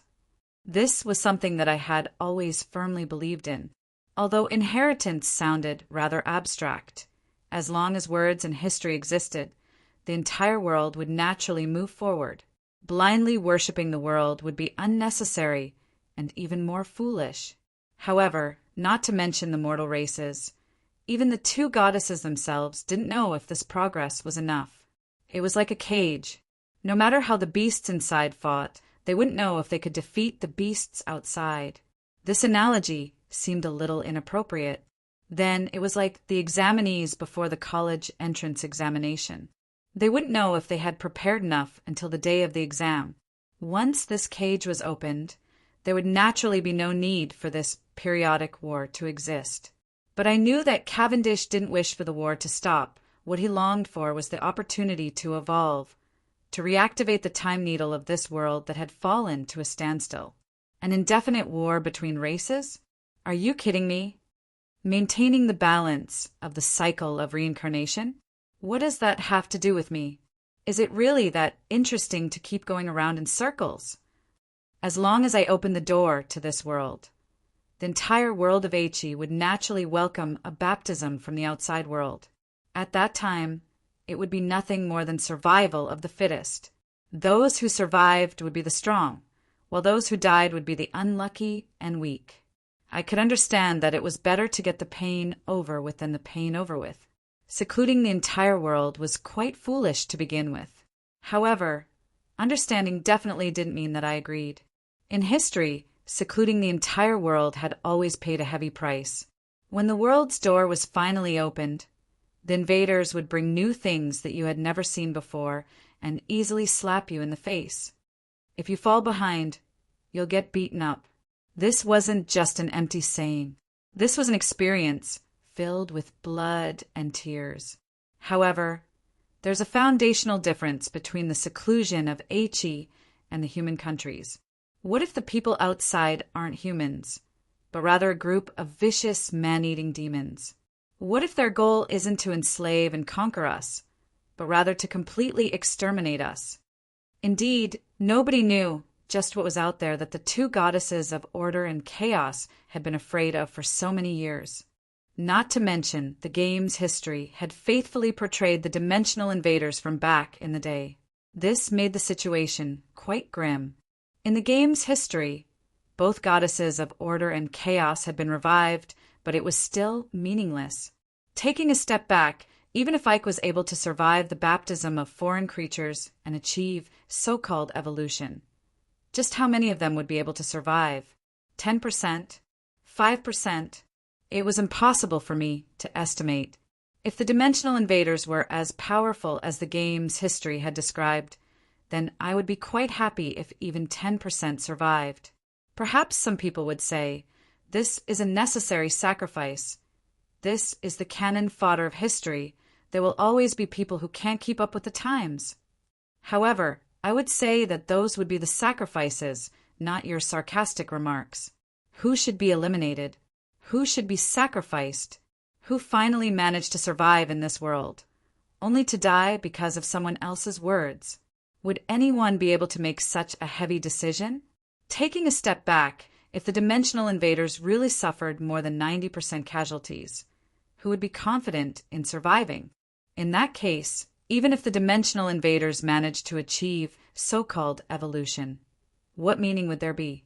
Perhaps there really would be a powerful Aichi country in the end, where all species could coexist peacefully, where the power of magic would be able to change everyone's lives, and where civilization and art would become what everyone wanted. But would there be any meaning to that? In this generation, would the dead people who were sacrificed be happy? It was so difficult for me to finally see the light at the end of everything. How could I possibly allow all of this to happen? Was I wrong for making such a decision? I was wrong for stopping the development of history. Perhaps in a few hundred or even a few thousand years, A new species would bring about a new holy war. Was Cavendish wrong for being so willful? Yes, he was wrong. He basically didn't care about the lives of other mortals at all. Countless people would die because of him. Was I right for making such a decision? Of course I was right. The entire mortal plane had finally developed to such a degree. How could I possibly take such a huge risk and use countless lives in exchange for so-called evolution and progress? Was Cavendish correct for being so willful? Of course he was correct. He was correct to the point of being irrefutable. The two goddesses of order and chaos were the idiots. I was a coward who didn't dare to advance when I saw the possibility of sacrifice. Only by opening up that dimensional door would Hei's stagnant time be able to advance again. Only then would Hei's holy war's cycle of destruction and reconstruction be repeated. At this point, there was no longer any such thing as right or wrong. Perhaps this was the inevitable result of having different standpoints and values. I knew that next time, no matter if I met Cavendish or if Cavendish met me, not right now. So it's going to be next time? Next time we meet, we won't hold back at all. In the end, we'll still have to kill each other. Chapter 742. The Bardi capital was an ancient city with a long history. If one looked down from the sky, the city was several times larger than it had been 8 or 9 years ago. No, more accurately speaking, several new functional areas had been added to the city, as well as several new satellite cities. The most eye-catching part of the city was the vast area to the north. Originally, there had been a mountain range there. The cliffs around it had been hollowed out, and gigantic palaces had been erected there. Dragons could often be seen flying in and out of the palaces. This was the Bardi Dragon City, which had only been in operation for several years. Beneath the Dragon City was a new arena made of white bricks. Night duels would be held here to improve their martial arts techniques, as well as to show off their strength to the dragons. Thanks to the combined efforts of the Bardi Emperor and various powerful dragons, as well as external pressure, the dragons gradually gave up on their former arrogance. It was no longer that difficult to accept fighting alongside a knight, but now it was no longer necessary for a high-level knight and a high-level dragon to work together in order to be invincible. With the introduction of a tremendous amount of new equipment, many young dragons would choose to work with a knight that came along with their new equipment. Why did this sound so strange? But it was the truth. Many dragons viewed knight as nothing more than players who came along with their equipment. 3 years ago, the new venomous Scorpion, 2 magical cannons and medium energy cannons had been successfully introduced. Dragons with multiple heavy magical cannons were becoming more and more like the new rulers of the skies. These dragons now had a new name, and it was even possible that they could be converted into a regular soldier type, magical armored battle dragons. The new city to the west of the city was a new district for technicians, engineers, and mages. Even though Bardi was a mega empire with a tradition of dragon knight magic, it unhesitatingly started developing magical engineering technology after discovering the importance of it. A tremendous amount of resources, wealth, population, and most importantly, a sufficient number of educated people brought about a pool of talented magical instructors. This allowed Dragon Knight Emperor Helent to swiftly catch up to the older generation. Under Dragon Knight Emperor Helent's leadership, Dragon Knight Empire seemed to be on the rise. In fact, it was very easy to understand. Spend money to buy technology and talents from the Allies, then throw out a government decree for scholars to change professions and invest in promising researchers. Even if they couldn't immediately produce results, they could make the researchers yearn for such a research environment and take the initiative to come. Then, let the emerging talents consider the benefits and choose this profession. After 10 or 20 years, they would be waiting to reap the results. However, unlike the Ottoman Empire, which was also a new country of magic engineering, the Ottoman Empire had enough dragons as war resources. They didn't invest their energy and funds into the construction of heavy ships and tanks. Instead, they focused on the development of all kinds of small and heavy combat equipment. Actual combat was the only reason they chose their research field. Magic engine, miniature, medium, energy battery, practical artillery/heavy crossbow, magic armor. These were all important technologies that other countries viewed as minor details, but they were now being researched as key areas. Just now, I mentioned the magic armored battle dragon. The magic armor battle dragon was equipped with a heavy/medium energy pool as its second mana reserve. It was also equipped with hundreds of pieces of magic armor and 4 to 20 new cannons. It was armed to the teeth. It would be easy for it to take on 5 people of the same rank. Several months ago, the magic armored battle dragon suddenly made an appearance in the battle against the undead army. The magic armored battle dragon achieved astonishing results and attracted countless people's attention. Only then did the world discover that the Bardi Empire, which had originally been thought to be slow and inflexible, had actually progressed incredibly far in the field of magic engineering. Magic armored battle dragons were mentioned in Emperor Bardi's New Year's speech that they could now mass-produce regular troops.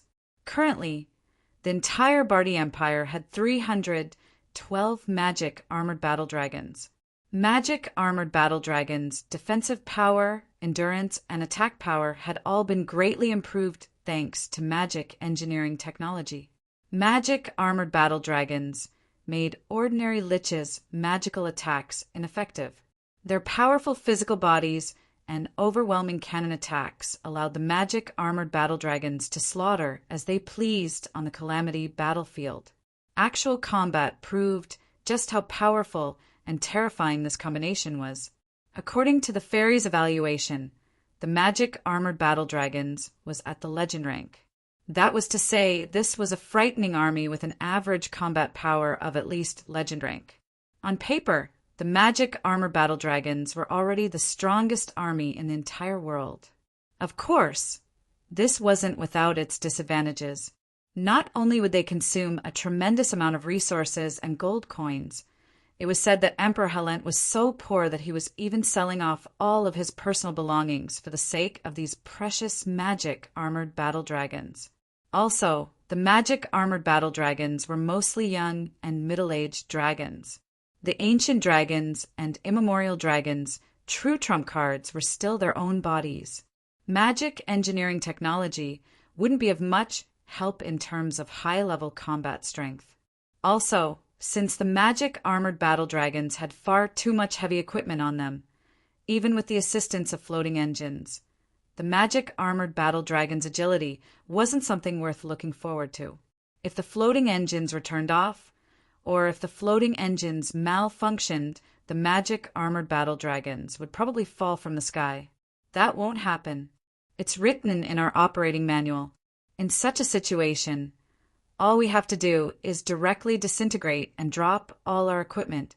Emperor Helent said that if we lose our equipment, we can always make more. If we lose our dragons and humans, they'll be gone forever. The moment I entered Bardi's airspace, 2 of the most advanced magic armored battle dragons followed me. They even brought along a diplomatic representative. It was evident that they had received news of my arrival long ago. This middle-aged Bardi diplomat was named Steel Zhou. He had been to the Mist Kingdom before and had met me before. Helent was quite considerate to send Steel here to receive me. The Bardi Empire's method of discarding their equipment and prioritizing their personnel over others was doubtlessly proof of how wealthy the Bardi Empire was. The Mist Alliance would be able to construct 2 destroyers with the cost of a single set of dragon armor. Perhaps this was the difference in power between a major country and a small country. Using the same technology in a small country, the small country would only be able to earn a slight advantage for a short period of time. In fact, the small country wouldn't even be able to afford the advanced technology and wouldn't be able to produce a finished product. Meanwhile, the major countries would only think about selling their old products and leftover materials after they finished producing their own products. The forward passenger airship's engine hadn't been repaired yet, so we didn't have the ability to soar through the clouds. The airship was flying at a high enough altitude that we could clearly see the ground below us, There were 2 dragons on each side of the airship, as well as 2 dragon knights on top of them. These 2 dragons would occasionally glance at us curiously. It seems that these dragon knights aren't dragon descendants? I casually asked, but Steele broke out into a cold sweat. From a certain standpoint, this was probably the same as spying on the military. He was hesitating as he didn't know if he could answer. However, there was someone else who could easily make a decision. Yep, now that the Holy War has reached this point, those ancient existences have all understood the situation. Before considering the dragon's pride, it's more important to think of ways to protect the continuity and status of the Bardi Empire. Following the deep voice was a middle-aged man wearing a heavy blue cloak, heavy armor, and a crown on his head. He walked over and gave me an overly enthusiastic hug. Everyone around him knelt down. "Long time no see, Your Highness Roland. Welcome back to Bardi. I hope that you've brought me good news this time." Helent Milan, the former Archduke of the Dragon Knights, was now the current Emperor of the Dragon Knights. Compared to 9 years ago, he had grown slightly taller. He had intentionally grown a beard and makeup to make him appear more mature. However, from what I could see, his physical body seemed even younger than before. Frightening power was contained within this physical body. I closed my eyes, and all I could sense was a powerful dragon. It would seem that the current Helent was more like a dragon than a human. This was to be expected. After all, many of the dragon's secret techniques would increase the purity of their bloodline. Helent had no reason to refuse this power. Compared to the shy youth of the past, the current Helent had rather exaggerated expressions. "Oh no, you've already brought me good news. 1 week ago, you, as a human, defeated a chaos-mane god and achieved eternal glory. Come, let us celebrate this great victory for the heroes of humanity." After Helent finished talking to himself, Bardi's emperor excitedly started applauding. Naturally, the surrounding servants and commoners also applauded. For a while, thunderous applause and cheers filled the air. I was almost overwhelmed by the drummers. Those who were unaccountably solicitous were hiding evil intentions. Helent's sudden excessive enthusiasm only gave me a strange feeling and gave me goosebumps. "Propaganda, propaganda," Helent whispered to me in a low voice. He then took my hand and waved at the commoners below us. Only now did I notice that the Forward had already entered the harbor, and that the welcoming crowd had completely filled the area below us. I could even faintly make out that there were more people than there were in front of us. Not far away, there were even small dragons carrying red banners. A warm celebration for the 8th anniversary of the Mist Alliance's friendship with the Bardi Empire.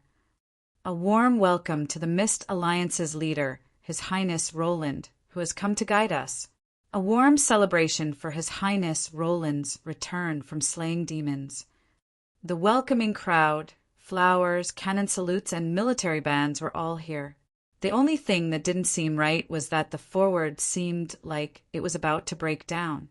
However, with 4 magical battle dragons escorting it, it seemed even more domineering and calm, as if it was a warrior returning from the battlefield. I was pulled by Helent and waved, but the cheers from below suddenly erupted and even soared into the sky.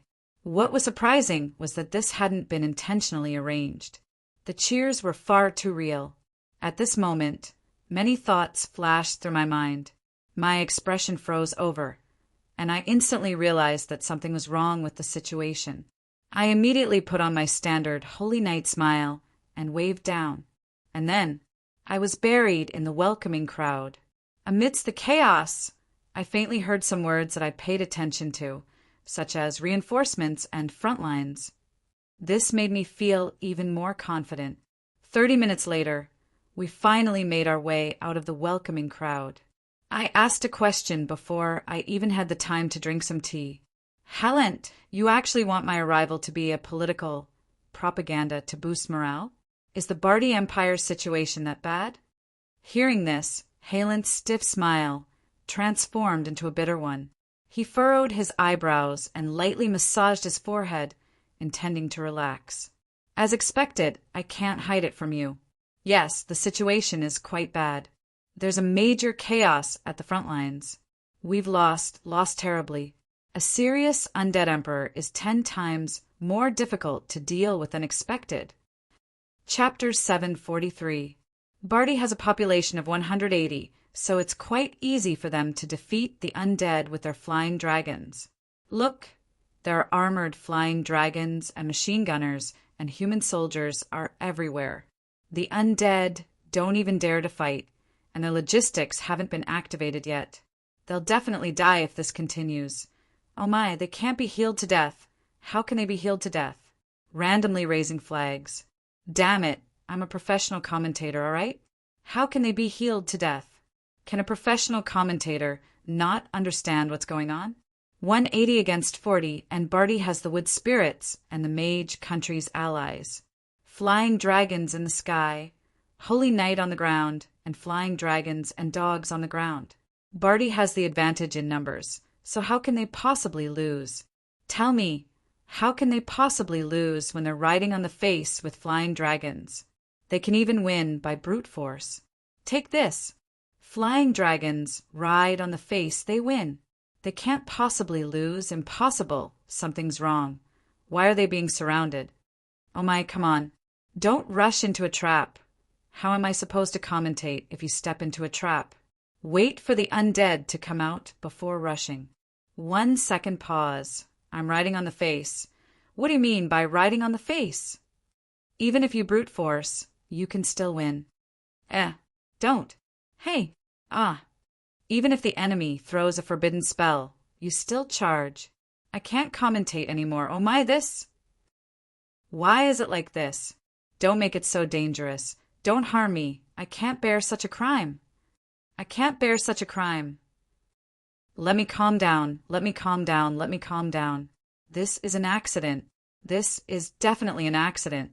Damn it. This can't possibly happen. 3 against 1. 200 people. Against 40 people. How can I stand losing? How am I going to face life in the future? Am I really a jinx? Am I really the king of toxic milk? When Emperor Helent of the Barty Empire told me about the situation on the front lines, I recalled a famous commentary from a certain infamous healer. Those who didn't know the joke could search for a story about a poisoned healer or a dragon riding on the face. The fast-paced commentary made me want to laugh, but I couldn't. It was quite difficult to hold it in. You didn't receive my information? After I reached an agreement with Sandro, I had sent information to my allies, revealing much of the undead army's internal information. It was truly incomprehensible that there would still be a problem with the information. Helent sighed and shook his head dejectedly. It's precisely because we learned that the undead emperors aren't on good terms with each other. 1 undead emperor has already gone missing, and 2 undead emperors aren't working hard at all. It's likely that the 2 undead emperors were our mortal enemies last night. That's why we decided to eliminate all of our potential enemies. Although it was a little exaggerated, the entire battle was developing just as the commentary had said. Bayer felt that he had a huge advantage. Bayer closed his eyes and sent all his soldiers to attack automatically. Bayer typed GG surrender. Was he courting death? Or courting death? Or was he courting death? Against an undead emperor. I had actually planned on using only conventional military strength. I had intended to overwhelm the undead emperors with sheer numbers, and then use multiple armies to charge at the undead emperors, only to be annihilated by forbidden spells and ambushes. The front line's military strength had been cut short, and I had been forced to retreat over 150 kilometers in one night. I had taken a great deal of damage to the undead emperor's morale. In fact, even my arrival had been used as propaganda to boost the undead emperor's morale. And all of this had happened even though the undead emperors were unable to work together as one. Helent's narration of the battle at the front lines was gradually reconstructed. Only 2 undead emperors had participated in the battle. Undead Emperor and Anna, the Witch of Eternal Slumber from the Darkness Plane, and Undead Emperor Shupness, the Undead Emperor from the Death Fog Plane, were both of the younger generation among the undead emperors. Neither of them had any astonishing combat achievements. At the very least, they hadn't accomplished any astonishing feats in the mortal plane. It could be said that compared to the other three famous undead emperors, most people were underestimating them. But they were still undead emperors, existences capable of turning the impossible into reality. They weren't famous not because they lacked power, but rather because there was no need for them to display their power. They didn't do anything unexpected. They still used the classic undead mage combination, a sea of undead with a support spell. However, what they did was on a completely different level from what ordinary undead mages could do. First, the undead emperors watched as their own army was destroyed by Bardi and led the enemy deeper in. Then, when the tremendous number of human warriors and several dozen dragons all arrived at the designated location, they started their ambush. The two undead emperors worked together to cast a spell and successfully tore through space, connecting the mortal plane to a certain undead plane. Then, a tremendous amount of negative energy surged out, slaughtering all living creatures like a flood. It was a pitiful scene. This was similar to how Osso had sacrificed his life to forcefully connect the undead planes to the mortal plane. The only difference was that the mortal plane's dimensional laws weren't too strict. With two undead emperors working together, along with sufficient sacrifices and preparations for the ritual, the ambush location was instantly corrupted into a land of the dead. But this was only the beginning. What came next was the usual undead army. Countless high-level undead walked out from the dimensional cracks. They began chasing after the fleeing living creatures and harvesting their souls. When the undead emperors had come to this plane, they had always come alone. Their armies were just cannon fodder that they could casually summon. But this time it was two undead emperors' personal armies that had come. 80% of an ordinary undead mage's combat strength would depend on their undead subordinates. And as undead emperors stood at the peak of the undead world, they couldn't possibly be commanders without an army. Just think about Emperor Roland's red hunting hounds. It was easy to see how powerful the personal armies of undead emperors who had lived longer would be. The ambush location was a valley surrounded by mountains. The humans thought that they had trapped the undead in a corner, but they didn't expect that this was actually a death trap. By the time the sea of negative energy arrived, the complicated mountain terrain made escaping impossible. In the land of death, high-level undead massacred the humans. They only needed to set up checkpoints in key areas to prevent the humans from escaping, which would cause the living to drown in the sea of negative energy. There is no need to mention the pitiful situation on the battlefield. Of the 250,000 undead army, less than 50,000 managed to make it back to safety. Of the nearly 100 dragons that had participated in the battle, only 37 had died. Most of them were young dragons, while half were the newest magical battle dragons. And this was only the beginning of the trouble. The undead calamity that had taken so much effort to destroy had revived. Not only were there large numbers of powerful undead, the brave warriors who had just been on the side of the living had now become cannon fodder for the undead. The newest magical battle dragons had become the undead's armored bone dragons. This was a huge blow to morale. In this battle, the Bardi Empire had sent several 100,000 soldiers to the undead army, but it was still a complete loss. The Bardi Empire had plenty of resources and could afford such losses. In a few months, a new army could be formed, and they could still fight. After all, the Bardi Empire had been constantly losing over the past few years, so a little while longer wouldn't matter. But the worst part was that the crushing defeat had come too suddenly. A large number of wounded and deserters appeared on the battlefield. These people escaped to various major territories and cities, which inevitably exaggerated the undead's fearsomeness. After the news spread, the entire country fell into a panic, and everyone was anxious. My arrival also gave Halent a chance to calm the hearts of the people. According to his propaganda, I wasn't here on my own. Instead, I was here to help the entire Mist Alliance. Actually, he wasn't lying. Bardi's defeat had been too sudden, and all the allied countries' reinforcements were already on the way. By now, I understood what Helent meant. He was putting aside his pride and asking for reinforcements from his allies. For me, no matter if I should help or not, this was a difficult problem that would give me a headache. Chapter 744. Everyone knew that the Bardi Empire had an incredibly solid foundation. Destroying the Bardi Empire in a direct battle would be an impossible task, no matter how one looked at it. Even if the Bardi Empire could obtain a temporary victory, the Bardi Empire's vast territory and combat potential would still be there. With so many people and resources, even if the Bardi Empire wanted to conquer the Bardi Empire, it would take several years or even several decades. Take San Antonio, for example. Even if the Bardi Empire had internal strife and foreign invasions, the Bardi Empire would still be defeated for many years despite having such a solid foundation. Bardi's actual situation was actually much better than San Antonio's. Bardi didn't have internal strife and warlords, which were the most troublesome problems. Emperor Helent had established a solid foundation for the Bardi Empire, and the international situation was excellent. Under Helent's leadership and the southern sect's support, the entire country was improving. During this process, Bardi's combat strength would also increase. Its combat tactics would be improved, and its weapons and equipment would become more advanced. Bardi's population and social structure would become more inclined toward total war.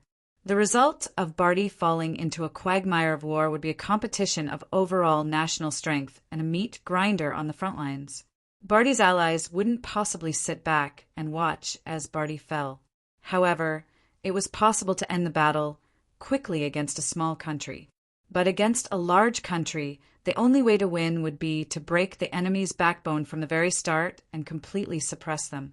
Also, the enemy would be foolish enough to send out the main force of the entire country for the Bardi Empire to devour. Otherwise, the Bardi Empire would only be able to slowly devour the undead. However, the undead wouldn't have the time to do so. Everyone knew that the undead would only become stronger and stronger the longer they fought. But the more you fought like this, the less time your enemy would give you. Although Bardi had lost several 100,000 undead, when considering its territory and population, it was far from a serious injury. It was probably just that the Bardi Empire's reputation had been completely destroyed, and it urgently needed to save face to boost morale. Large countries could afford to lose. As long as they could regain their dignity in the end, they would be able to win everything back in one go. On the other hand, small countries wouldn't win no matter how much they won. If they lost in the end, they would go bankrupt. This was why war was known as a contest of comprehensive national strength. For large countries that had strategic buffer zones and resource reserves, it was very difficult to determine the final outcome of a single battle. Only small countries that lacked a solid foundation liked to gamble on their national fate. They would win the first round, win the second round, and finally lose one round when they couldn't hold on anymore. They would lose everything and have to spit out everything they had previously eaten. Most of the time, battles would be fought in logistics and internal affairs. As long as one could maintain stability, there would always be a day when one could win. And Bardi's current situation was excellent, both internally and externally. The dragons and the introduction of new technology would make Bardi's combat potential even stronger. Of course, if Bardi was willing to sacrifice himself a few more times, anything could happen. After all, perhaps there was a limit to wisdom and diligence, but there was no limit to foolishness. Everything that happened now proved that Bayer wasn't that stupid. After suffering such a loss, the undead emperors no longer viewed the undead emperors as a group of several powerful individuals. Instead, they viewed the undead emperors as a powerful country, just like the undead emperors. While the undead emperors created public opinion and did their best to stabilize the situation, the undead emperors also prepared for an expedition to the south. However, the hundreds of thousands of newly born undead were actually quite easy to deal with. Those weak skeletons and zombies wouldn't even be able to defeat a simple militia that had undergone simple training. What the Bardi people were slightly afraid of was the undead emperor's powerful mages. Several decades ago, the previous emperor of Bardi had reformed the undead emperors and forced all mages to register as mages for the country's use. This had caused a conflict with the mage country, and many Bardi mages had left the mage country. Plus, Bardi didn't place much emphasis on raising mages to begin with, so Bardi was only average when it came to top-level mages. The mage country, the Wood Spirits, the Northern Mist Alliance, the Allan Empire, and the Southern Sect were all requesting top-level experts, especially super powerful mages, in order to counteract and counter the enemy's advantage of having multiple undead emperors. I had just defeated a Chaos main god, and the Mist Alliance was also supporting me. Since I was here, they naturally hoped that I would be able to help. In the end, it's all because of my title as the strongest Holy Knight. The Holy Knight had long been viewed as the natural enemy of the undead. Plus, I was an undead emperor, so it could be said that there was no one in the world more suitable than me to deal with the undead. It was only natural that Helent would want to ask me for help. What gave me a headache was that not only would it be difficult to help, it might not even be a good thing. It would be quite difficult to calculate just how powerful an undead emperor was. At the very least, they would definitely have undead magic skills that far surpassed any ordinary undead lord. It would also be expected that they would have a tremendous number of high-quality undead armies. However, the most troublesome part would be their astonishing achievements in their own research fields. More than 90% of undead emperors were outstanding mages and researchers. They were vicious individuals who had reached the extreme in their own fields. If I dared to directly challenge an undead emperor without knowing their research fields or what magic they were skilled in, that would be the equivalent of closing my eyes and sending myself to die. Sandro's sincerity was trustworthy. He also briefly mentioned other undead emperors' research fields to me. Undead Emperor and Anna, the Witch of Eternal Slumber from the Darkness Plane, was said to have researched dreams. Even though undead were incapable of dreaming, she had created miraculous, dream-related witchcraft. However, I felt that dreams were inextricably linked to the soul. Perhaps dreams were even a lower-level concept for the soul. It was highly likely that her research field would overlap with mine. Plus, she was the least experienced undead emperor out of all the other undead emperors, so she should be the easiest to deal with. Undead Emperor Shupness from the Death Fog Plane was only average in terms of experience and combat achievements. However, it was said that his research field was quite diverse, and he was quite skilled at creating composite undead products. His undead army was quite strong. My guess was that Shupness was most likely a mage who specialized in undead products. However, it was likely that he wasn't interested in the soul, but rather the undead's physical body. If it was possible, I would like to sit down and chat with these two undead emperors and exchange research information. Perhaps I would be able to obtain many new ideas and research ideas. But right now, it was quite a headache to be on the enemy's side. It would be foolish to treat the undead emperors as a united faction. The undead emperors were nothing more than a pile of loose sand. Some wanted to fight, some wanted to make peace, and some even asked, "Can I go back now?" Every day. They were basically a perfect clique. The good news was that only these two undead emperors truly intended to go all out against Bardi. The bad news was that these two undead emperors were enough of a headache to deal with. Bardi's corpses had already become cannon fodder for the undead emperors. Giving up on their grudges and ceasing to fight would only be something the victors would say. Bardi would definitely do everything in its power to take revenge. Otherwise, it would be quite difficult to explain things to its citizens. The two undead emperors were unwilling to give up on the main battlefield. Since they had already reached this step, it would be impossible for them to step on the brakes. What followed would no longer be a battle of restraint and probing. It was highly likely that this would become a meat grinder where the Armageddon would begin. And if the undead emperors went all out, the other undead emperors would be in an awkward position.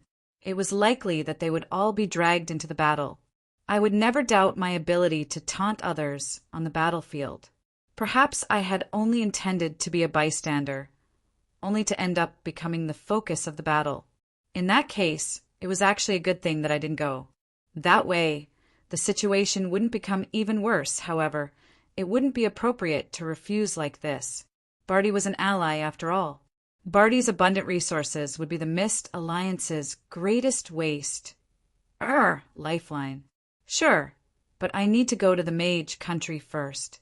I have something to discuss with Archmage Akama, the true environment.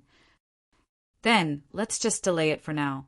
It would take at least half a month for a round trip to the mage country. I wasn't lying.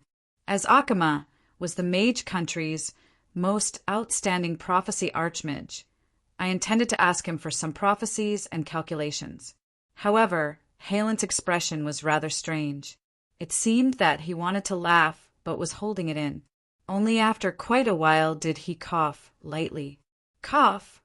Archmage Akama just arrived yesterday and you're here today? It would seem that your luck is quite good? What? My luck is quite good.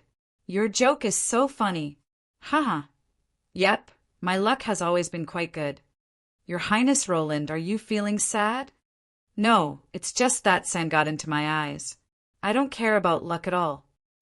Chapter 745. Now that I had settled down in Barty, the first thing I did was visit a single woman, and then she chased me out. Cough.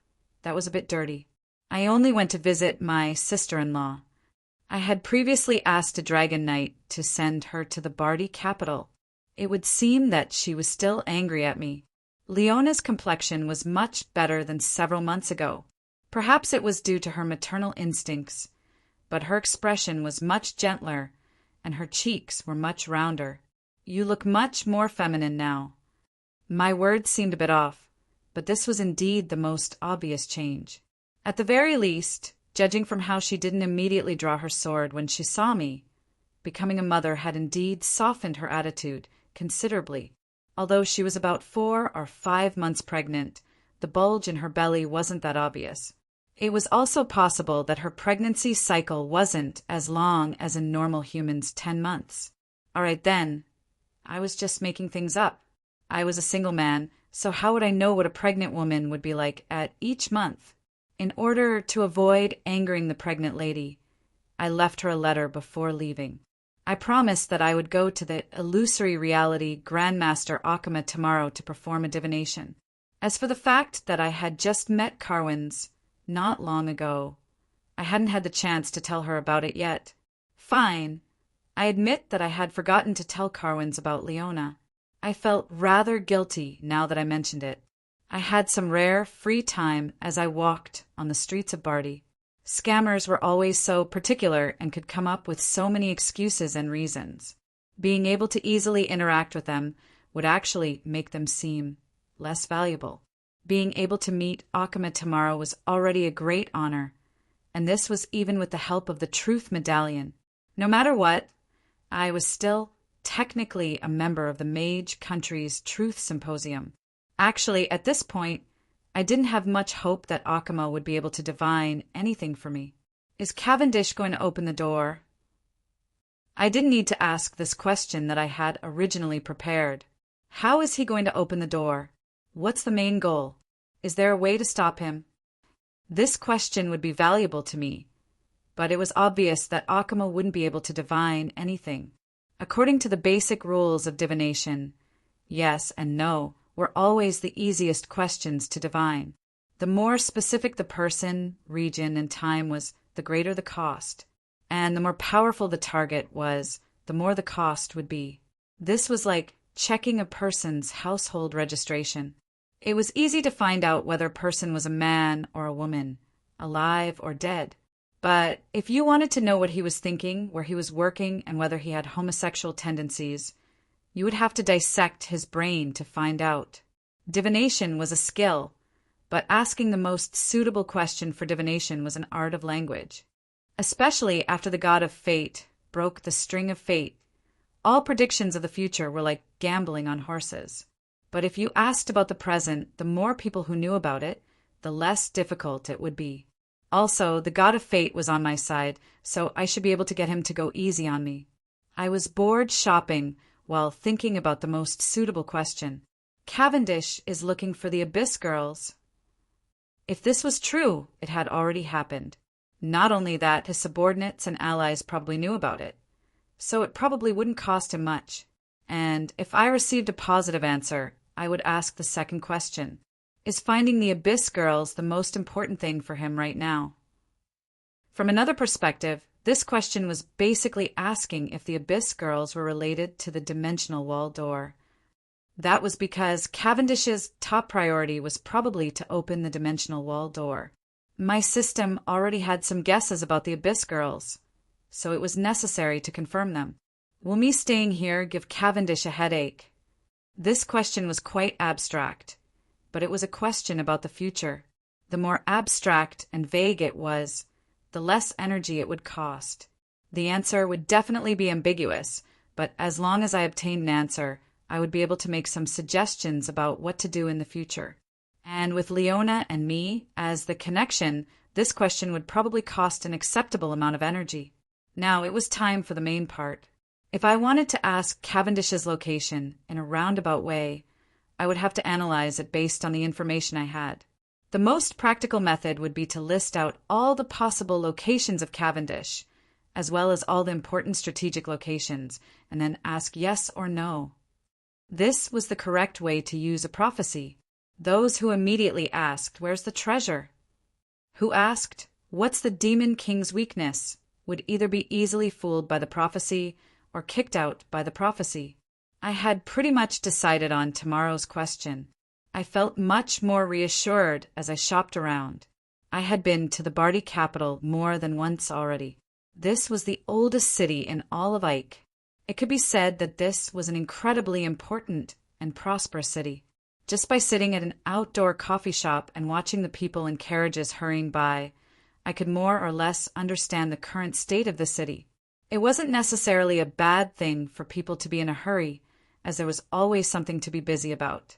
At the very least, everything was operating normally. The way I saw it, most of the people here had normal expressions and expressions. Very few of them were worried or in a hurry. In fact, some people would occasionally point at flying dragons in the sky with expressions of pride and joy. This was completely different from numbness and despair when facing a calamity. I was reassured to see this. At the very least, Barty's situation was still stable. If Barty's pillar of support collapsed, just like that after San Antonio's problem, it would be far too severe of a blow to the citizens' morale. Barty wouldn't be able to take it anymore. Right, I have some bad news for you. The silly cat had recently been in a state of inactivity. It would seem that as the elven caravan moved closer and closer to the Northlands, elves had indeed been quite busy with government affairs. She had been focusing all her attention on her own elves. Sometimes I would hold her hand, and the expressionless young girl would follow me wherever I went. And then people would say things like, "What a cute little girl," or "How obedient, you're coming out to play with Daddy." Yet I would happily reply with things like, "Isn't Ailey really cute?" or "Little girls are just afraid of strangers." This made her quite annoyed, and her mood instantly became much worse. By the way, I should mention that the age-deceiving bracelets were ineffective on her. That was because the designer of the bracelets had never considered that she would be tens of thousands of years old. Then, she would have a complete mental breakdown. She would even regret successfully leveling up. She was telling me that she had bad news at such a time, and with such a strange smile on her face. Could it be that someone else's misfortune would make her happy? This was far too normal. Guess who's leading the wood spirits reinforcements? You said it's bad news, Amelia? Didn't she go to the Northlands? Indeed, it's been more than 3 months. It's about time for her to return. Harloise continued to smile evilly. Originally, there were only 2 virtues, but Amelia immediately rushed over when she heard that you were here. That's a good thing. Our team has become even stronger. Keep pretending. Last time, you intentionally stood her up. Don't run away if you dare. I have a clear conscience. Although that was what I said, I was currently considering whether or not I should hurry up and ask her questions before running away. I mean, embark on a new journey. My previous promise to Helent had been too hasty. Yep, I should tell him about it when I returned. At this moment, 2 royal guards came to find me. They had nervous expressions, as if something had happened, and when they carefully whispered something to me, I confirmed that I was in trouble again. Your Highness Roland, His Majesty Helent requests that you return to the palace. Prophet Akama has been assassinated. Half an hour ago he met his own fateful day. What? He died? Chapter 746. There's only one truth. The murderer. The murderer is you. Death God Roland. You're the living omen, the bird of death who spreads misfortune and death. You're the legendary elite death god student who spreads misfortune everywhere you go. Just admit that you're the one who murdered her. Harloise, if I really had such an ability, you'd be the first to die. I don't mind your joke, but you should restrain yourself. If others really believe it, if new strange rumors start spreading tomorrow, I'll make you eat cat food for an entire month. Indeed, the current environment wasn't suitable for jokes. We were currently in the guest area of the Bardi Royal Palace. Palace guards were nervously entering and exiting a room on the 3rd floor. An elderly man's corpse was already ice cold on the red oak floorboards. Prophet Akama was lying there with his eyes closed. However, his expression was quite calm. There were no signs of a battle. The only fatal wound was in his chest. He instantly ripped out his heart. He's an experienced assassin. I pulled off the white cloth covering the corpse and saw that there was a large hole in his chest. However, there wasn't much blood around it. Judging by how clean and efficient the attack was, it was obvious that Akama had been a professional assassin. No matter how powerful a mage was, it would be completely reasonable for an assassin to ambush them at close range and kill them in a single blow when they weren't on guard. However, this wasn't normal at all. Although it was common knowledge that prophets wouldn't be able to predict their own movements, prophecy and detection abilities were the natural enemies of assassins. It would be inconceivable for a veteran level 4 mage like Akama to not have at least 10 or 20 prophecy spells on him. Detection, invisibility, enemy detection, heat scanning, automatic shields, and true luck. The slightest touch would cause a deafening alarm. It would be incredibly difficult to get close to a prophet. Even if it was me, it would be impossible for me to ambush a prophet. If it was me who really wanted to kill a prophet, I would rather bring my sword to his doorstep. That would be much easier. In such a situation, only a master of stealth would be able to sneak up behind the most famous prophet in the world, Akama, and kill him in a single blow when he wasn't on guard. My fingertips touched the corpse's skin, which was gradually freezing as dark magic gathered on it. I didn't have the reasoning abilities of an elementary death god, but I had some of the death god's tricks. In a magical fantasy world, it wasn't difficult to make the dead speak. The moment I summoned the soul, I met with resistance. Holy water? I've really met a veteran. The wet liquid on the corpse's cheeks should be the holy water. If it wasn't for the stupid priest who came to purify the corpse so quickly, then it was the assassin who splashed the holy water on the corpse. I've asked the guards around the perimeter, but no priests have arrived yet. That meant 2 things. First, the assassin was very experienced. He knew that the holy water could stop the soul summoning spell. This was common knowledge that most necromancers didn't know. The second point was thought-provoking. The assassin knew that the corpse would soon summon a soul, and knew that a necromancer would come to see the corpse. There were actually many limitations to the soul summoning technique that extracted corpses and the souls of the living. Corpses that had been dead for too long had already lost their vitality. It was possible to summon skeletons and zombies, but it was impossible to summon the memories of souls. Under normal circumstances, the soul would quickly return to the cycle of reincarnation. After 1 or 2 hours, even an undead master's soul summoning spell would likely fail.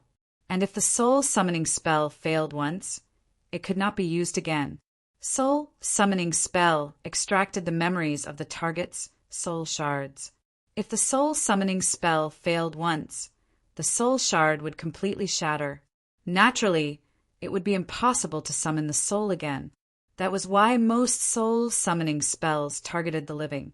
More than 90% of undead mages would use this spell to interrogate the living. It was effective and consumed little energy, so everyone liked to use it. The side effect was that after the soul summoning spell was cast, the living would become the dead as well. Bardi was the center of the southern sect. Although the Bardi Empire didn't explicitly oppose or forbid undead mages, the large number of dragons and holy light job classes in Bardi made the Bardi Empire unfriendly toward undead mages. There weren't many undead mages in this country, and since the assassin had already been confirmed, an undead mage would soon arrive at the scene, which was why he had made such an arrangement. He knew that I was coming. From a certain standpoint, this clue might be even more valuable than the dead's words. The information from Soul Summoning Spell was scattered and insignificant. It was possible that I would learn something, or I would learn nothing. A spy? That's possible. I need to confirm it further. I waved my hand and got up. To be able to easily approach Archmage Halent and obtain his trust, to be able to learn about my arrival, and to know about undead magic, rather than a veteran, top-level assassin of unknown origins, I was more suspicious of the other mages who came together with Archmage Halent. It was likely that some of them didn't want me to know the truth. Halent didn't seem to be in the Bardi Empire right now. He hadn't even returned from the Bardi Empire after the foreign envoy was assassinated. I recorded some of my deductions and the situation of the crime scene. I wrote a list and tossed it to one of the guards. I had him give 1 copy to Halent and 1 copy to the Archmage from the Truth Symposium. As for finding out who the spy was, I didn't intend on interfering. That was because, unlike detective stories where it would be easy to find out who the spy was, finding out who the spy was in this generation was incredibly difficult and troublesome. Traitors wouldn't write their betrayal on their faces. Randomly suspecting someone without any clear clues would only create more distrust and chaos. Even if there was a clue, you could accuse the traitor, but the traitor could also accuse you of framing the traitor. The mage's experience in faking the traitor would be so outstanding that even the mages themselves wouldn't be able to tell. The result would be that, in the end, power and reputation would be the deciding factor. The victor might not be the real deal. The Truth Symposium had never been completely united. Many of the archmages here had come into contact with taboo magic and the Chaos Abyss. It was only natural that some of them would be related to the Chaos faction. Knowledge of taboo magic, the power of the Chaos Abyss, and truth would be more than enough as payment. Back in the day, Aso had been able to sneak into the Truth Symposium. Archmages from other species and factions would be able to do the same. I had long since guessed that there would be archmages who weren't on the same side as us.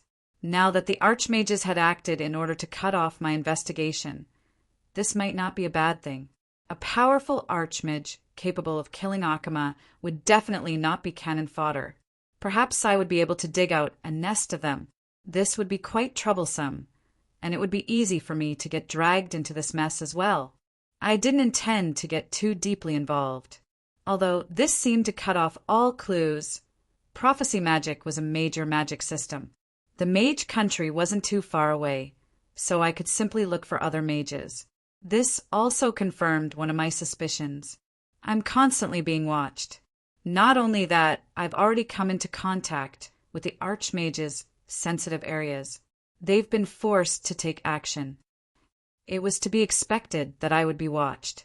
However, this made me heave a sigh of relief. If I didn't spy on the archmages, then the archmages wouldn't care about me at all. That would mean that I wasn't a threat to them at all. It was now almost certain that the Chaos Girls were related to the Dimensional Door. In that case, I would probably need to start gathering information on the Chaos Girls. The simplest method would be to find an awakened Chaos Girl. What a headache! Eliza has been constantly contacting me. The silly cat who would always comment on me. was currently remaining silent. I had been hesitating over whether or not to go find Eliza for the past few days. However, I had so many things to do, and nobody knew where Eliza was currently. Going there to find her probably won't be possible in just a few months. Actually, the fact that nobody knew where Eliza was already a great explanation. It was likely that she was no longer in this plane. It was impossible for her to go to the chaos abyss. In that case, considering her situation, the fire elemental plane was the most likely location for her. However, the fire elemental plane was vast and dangerous. If she wanted to hide from me, it wouldn't be an easy task. Forget it. Let's keep a close eye on Leona. My system had already confirmed that Leona was a chaos girl. Perhaps as long as I took her with me, I would be able to learn more about her sooner or later. I had so many trivial matters to take care of, and I didn't have any time to cultivate. Naturally, I would have to postpone creating my sword. As expected, if I wanted to cultivate, it would be better to find a remote mountain or forest. However, I wouldn't be able to have such an attitude right now. It was likely that the battle against the undead emperors was right around the corner. Helent was probably busy with this major event. I had far too few chips on hand. If I joined now, I would only be able to be a hired thug. If I lost, I would have to take the blame. If I won, I wouldn't get any benefits.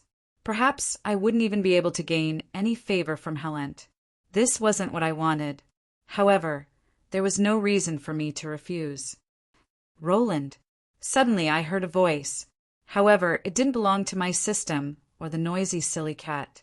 This deep and low voice instantly helped me calm down. Boss Ale? You're awake? Chapter 747. When I heard Ale's voice, I almost started crying. Why, you've finally woken up. Wonderful, wonderful. My voice was filled with sobs and exclamations. I had waited so long for this day. I'll leave all the trouble to you. I'm going to take a vacation for 2 weeks. No, 2 months, 2 years. Cough. Please don't misunderstand. Although I was happy that Boss Ale had woken up, the happiest part was that the leaders of the Hades had woken up. They were in charge now, so I could finally get rid of my burdens. You should have spies to report to me, so I won't bother. I'll leave the undead emperors to you. I don't want to deal with them anymore. Over the past few years, the Hades had been in a rather passive position due to the fact that their leader, Ale, had entered an eternal slumber. From a certain standpoint, the leaders of the Hades were all in a similar position. This would normally be a good thing, but in times of war, it would be quite a headache. This wasn't some boring fight for power. It was just that each of the leaders was far too opinionated and had their own ideas. Whenever something was thrown up, everyone would have their own ideas, and it would take weeks or even months for a final decision to be made. For the past several years, the Hades had been in a state of confusion and helplessness. Normal operations were fine, but no agreement could be reached on how to actively interfere with H's mortal plane and do something practical. Although I was the representative of the Hades gods in the mortal plane, if we counted based on experience, I would probably be the last among the 300 Hades gods. And if we counted based on power level and combat achievements, at the very least, before I became level 4, I would be the last as well. Some wanted to make money, some wanted to observe the situation, and some felt that it was enough to protect the land of Spring and the Hades, and that there was no need to interfere with the mortal plane too much. Not only did the Hades gods speak up, there were also many powerful leaders who joined later on.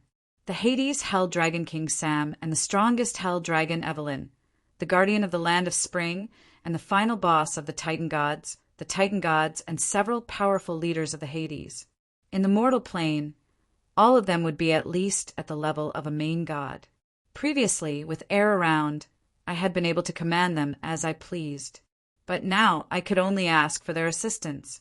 The difference in power between us was quite significant. With people, there would be circles. With people, there would be circles. With people, there would be disagreements. With people, it would be strange if they always worked together. At this moment, as a basic employee, I felt a headache coming on.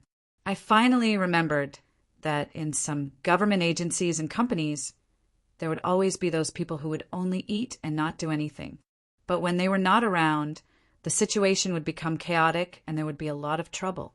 Sometimes, when an opinion or suggestion was thrown back, there could be several contradictory and conflicting methods.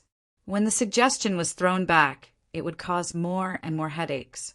Back when Ale was still around, I never expected such a situation to occur. ALS faction had always been called ALS faction for this reason. Without Ale to control the situation, everyone else would be nothing more than a pile of loose sand, especially since there were several new members in my team. This had nothing to do with power level or intelligence. This was how things had been for thousands of years. Everyone had been on the same level in the past. You weren't even as experienced as I was, so why did you have to be a leader while I was a foot soldier? I even beat you up 3,000 years ago. ALS awakening also meant that the Hades' scattered factions had finally been unified. The Hades, the ultimate force to save the world, could now fully interfere with the mortal plane. Maria, how did you die? However, ALS' first question was one that had nothing to do with him. It seemed that he really valued this adopted daughter of his. After Ale finished speaking, he fell silent. It seemed that Maria was really important to him. I recalled what happened in detail and mentioned the relationship between the Chaos Girls and the dimensional door. I also told him some of my inferences and suggestions. Ale finally received a response after a long while. Chaos Girl? Why didn't you ask Baana and the others? Baana herself was once a Chaos Girl. At this moment, I felt like I had been F***ed. Only now did I remember that there was a group of old antiques here, and they were most likely to know about ancient secrets. Why didn't I take the initiative to ask them? Was this what they meant by being in the dark under the lamp? The next instant, a large amount of information and knowledge was sent to me. Most of this information was ancient knowledge and memories. At this moment, I completely understood what type of existences the Chaos Girls were. Every Chaos Girl was actually an independent individual. Even if they were amazingly talented in certain areas, they would still be driven by their instincts to kill each other in the end. In this aspect, I discovered that my information was actually more detailed than ALS. It would seem that even the Chaos Girls themselves didn't know that the final victor would become Cynthia. They were simply driven by their instincts to steal their sister souls. I discussed the possibility of the Chaos Girls representing the Chaos Girls with Ale. As we talked, we started discussing future battle strategies. As one of the 4 pillar gods of the new Hades, Ale represented the pillar of death and was also the king of the dead. It was fated that Ale would be unable to leave the Hades, but that didn't mean that he couldn't interfere with the mortal plane. The leaders of the Holy Light faction were far too powerful, but they were also restricted by the natural laws of the Holy Light. They were also unable to directly descend into the mortal plane. However, they had already interfered countless times. The god of Holy Light had the Holy Light faction, as well as countless angel armies and upper dimensional armies. In the mortal plane, there was also the tremendous faction of the Holy Church. The Hades faction was the same. The Hades gods were only unable to leave the Hades due to their duties. However, the Hell Dragons were the messengers of the Hades, and they were able to move about freely. Due to the restrictions of magic, the Hell Gods and Hell Ghosts were capable of sending down clones and incarnations to interfere with the mortal plane. Most importantly, we still had the Titans and the native mortal armies of the Land of Spring, as well as the countless dragons from Dragon World. Just the Titans alone would be more than enough. Of course, the prerequisite was that I had to understand their thoughts so that they wouldn't end up becoming the enemy's helpers. Over the past few years, thanks to the hard work of the Titans who had the ability to create, the newly born Land of Spring had already developed quite well. The Titans had also become the guardian gods of this new land.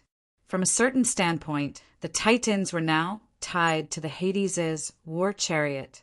However, the Titans had already exceeded the scope of their previous contract and would need to be renegotiated. This time, I was simply tossing out my request and problem.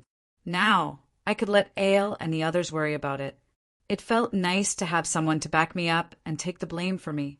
Previously, I had been worried about the unspoken rules.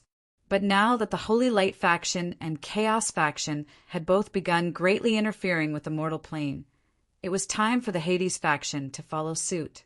I sat next to a tea stall, basking in the sun and killing time. I was also waiting for the Hades gods to come to an agreement. With Ale taking action, it was likely that the final result would be 10 times or even 100 times more effective. Less than half an hour later, Ale's deep voice sounded in my ears, causing me to feel energized.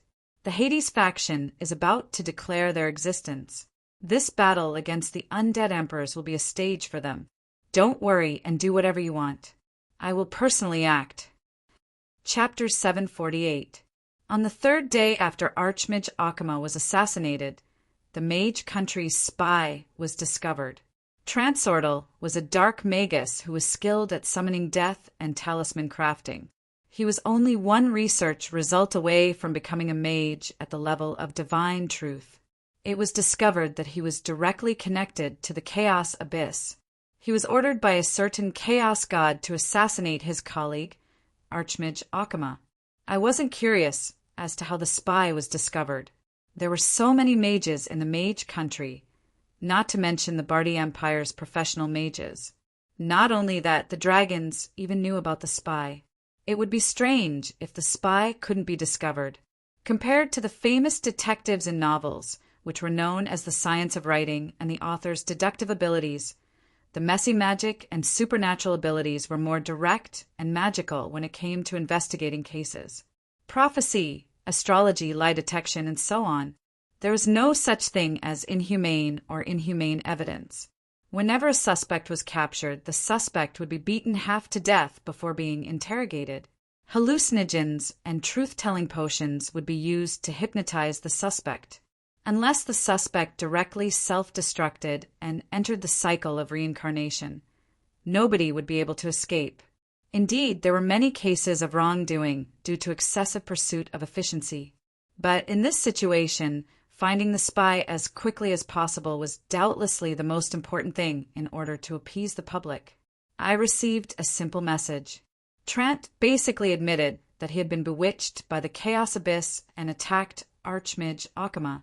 Trant, who was skilled in combat, had attacked Archmage Akama, who was skilled in divination and prophecy. If the ambush had been sudden enough, it would have been possible to kill Archmage Akama in one strike. However, many people would be unable to accept such a conclusion. Who was the true culprit? Was there someone else behind the ambush? There would definitely be many ideas, but there were no more clues. Since a major battle was imminent, it wouldn't be appropriate to conduct a large-scale investigation in order to not affect the morale of the army. The side effect was that everyone would be on guard against each other in the future. Halen's request went quite smoothly. Reinforcements arrived one after another. However, judging from how things were going, he probably viewed this as not just a battle between the Bardi Empire's allies, but also a demonstration of his international status and influence. See, these are our Bardi Empire's allies. From a certain standpoint, this was no longer a battle.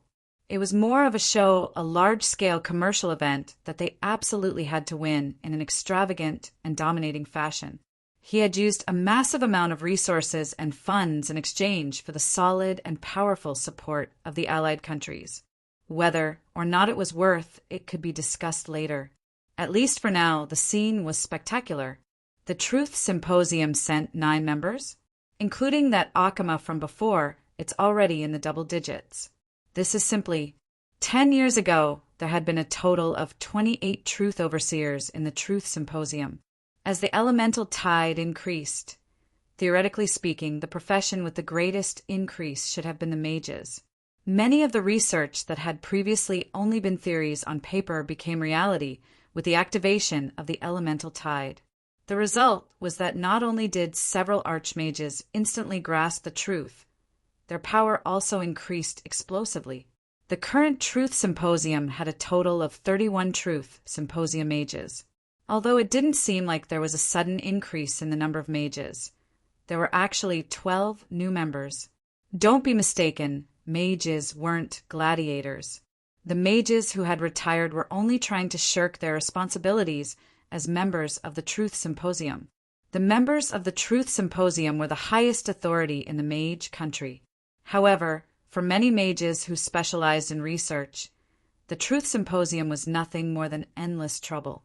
Mages would have to use their research time to deal with boring government affairs. Although they could take advantage of the Truth Symposium to embezzle some research funds, it still wasn't worth it. Apart from the archmages who spent tremendous amounts of research funds, the other archmages didn't care much about this position. Since there were juniors who were willing to take the position, they were naturally willing to give up their positions. Many archmages would even try to trick their juniors or disciples into taking over their positions. However, some things were publicly acknowledged. The mage country of Arladin's overall combat strength was at least twice as powerful as it was 10 years ago. The mage country of Arladin had benefited the most from the elemental tide. Not only did the mage country of Arladin's overall combat strength increase, the mage job class, which was originally the most difficult job class to advance in power level, but after the elemental tide increased explosively, the mage job class's difficulty in advancing in power level became ridiculously low. In fact, there were even several hundred mages who simultaneously advanced in power level every single day. Another reason for the exponential increase in elemental power was that many forbidden and imaginary creations from blueprints and ancient books could now be transformed into reality. Alchemists and marionettes were having fun every single day. Summoners could summon creatures from other planes that even they themselves couldn't deal with. Even the forbidden undead mages had greatly increased their power level with the establishment of the Hades. Originally, the mage country was pitifully small despite being a mega empire. Their combat strength depended entirely on the mages. Now that the mages' power level had increased explosively, the mage country's power level had naturally increased explosively as well. Saying that the mage country was twice as powerful as it was 10 years ago was a conservative estimate. Unfortunately, some things still hadn't changed, such as how the mage country of Arladin was organized according to the most recent records. After so many years, the mage country should have more than 200 mages who had reached the truth rank. However, less than 50 of them were actually capable of contacting each other, and less than 30 of them were capable of being dispatched. Not to mention, all of them were dispatched in exchange for favors, knowledge, and so on. In such a situation, the mage country had dispatched 10 truth rank mages, along with several truth rank mages who hadn't become truth rank yet. It could be said that more than half of the mage country's strongest combat strength had been dispatched. Such generosity. What benefits did Hellent give them? Don't tell me it's something like ceding territory to the mage country. No, the mage country's territory is nothing more than a burden to them. It's probably some ancient knowledge or something like that. Anything that can make these old fellows come out in full force is definitely something extraordinary. I muttered to myself as I observed the archmages before me. It was currently a royal banquet that Hellent had organized, and many foreign guests had arrived. Due to certain things in the past, such as Hellent acting atrociously at the Truth Symposium several times, I meant having friendly interactions with the Truth Symposium, many of whom were old acquaintances. The mystical Blades Aloso, an ice mage who was one of the rare good people among archmages, was currently seriously licking a strawberry-flavored ice cream produced in Bart. When he saw me looking at him, his face instantly reddened as he turned around and lowered his head to continue licking. Marguerite's teacher, Star Revelation's Auntie Umla, who always pretended to be young. I meant Sister Umla, who was eternally young and beautiful.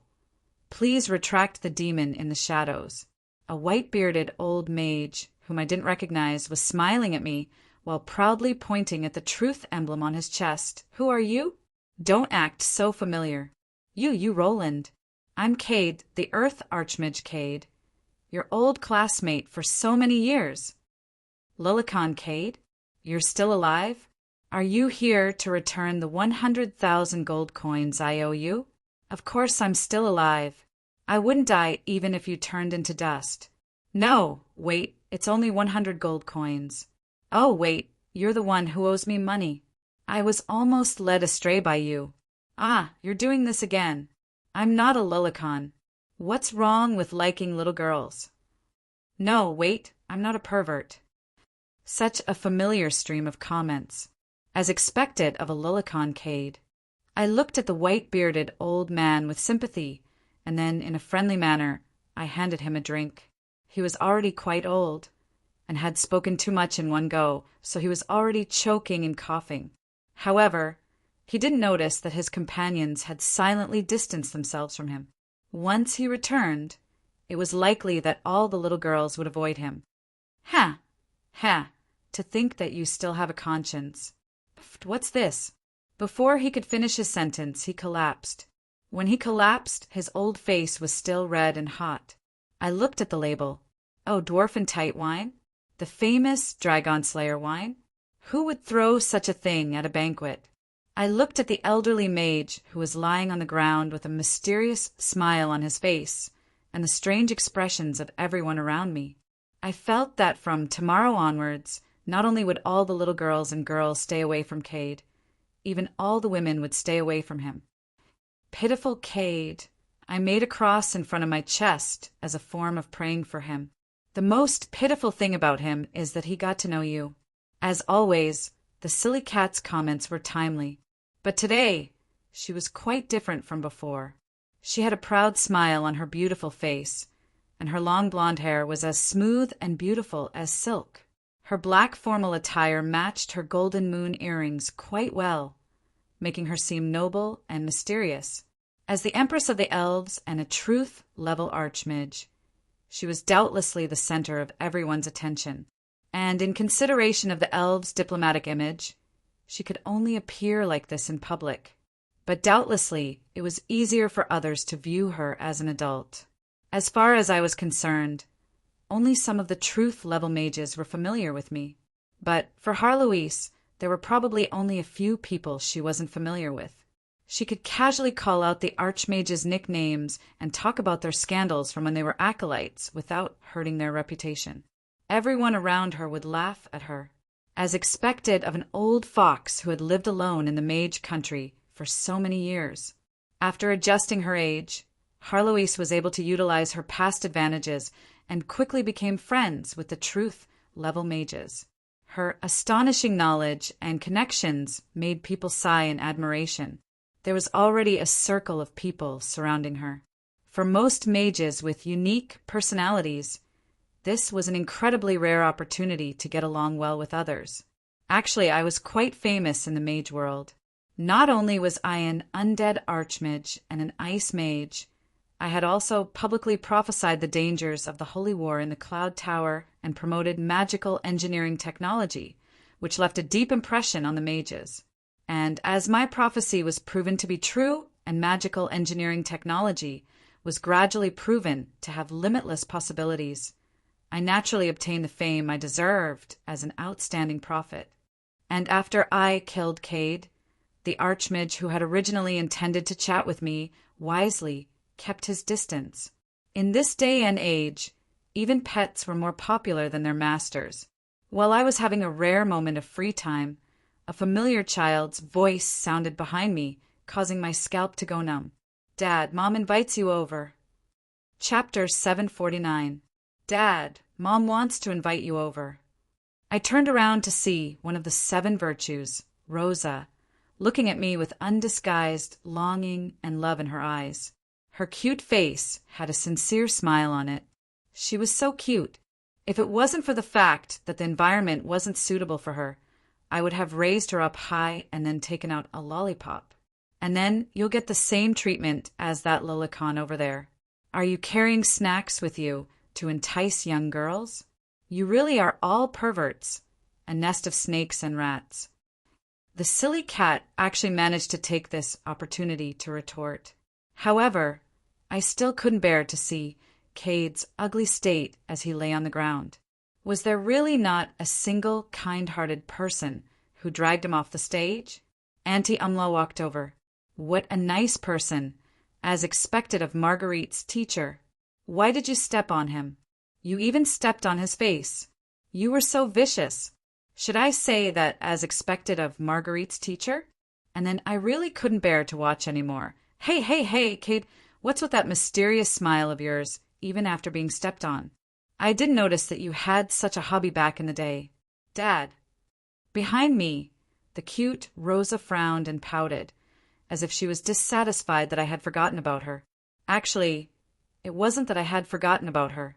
I was just doing my best to pretend that I didn't see Senpai glaring at me from the corner of the wall. Cough, cough, little Rosa, try this ice cream. Finn strawberry ice cream is a specialty of Barty. Didn't you see how happy that fat grandpa, our uncle, is eating it?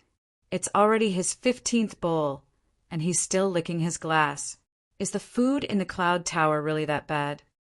My last complaint was slightly louder than usual, so probably everyone heard me. And then I was delighted to see Master Aloso's face instantly turn red, and then he turned around and continued eating. When he didn't finish eating for long, Auntie Umla's expression turned serious as she went to look for that fat elder who had embarrassed the mages. Tisk, TSK, he actually ran out of the living room and even took the remaining 5 ice creams with him. Honestly, I felt like I was being especially shameless today as I looked at these shameless archmages. Roland, how much longer are you going to pretend that you didn't see me? However, the familiar voice behind me sent a chill down my spine. I slowly turned around. That familiar green color was giving off a nostalgic anger. Roland, you better go see a neurologist. You're really becoming more and more like the one lying on the ground. Shut up, silly cat, or I'll turn you into a young girl right now. You have to get through this first. The silly cat probably didn't want to embarrass herself in front of her colleagues, so she retreated.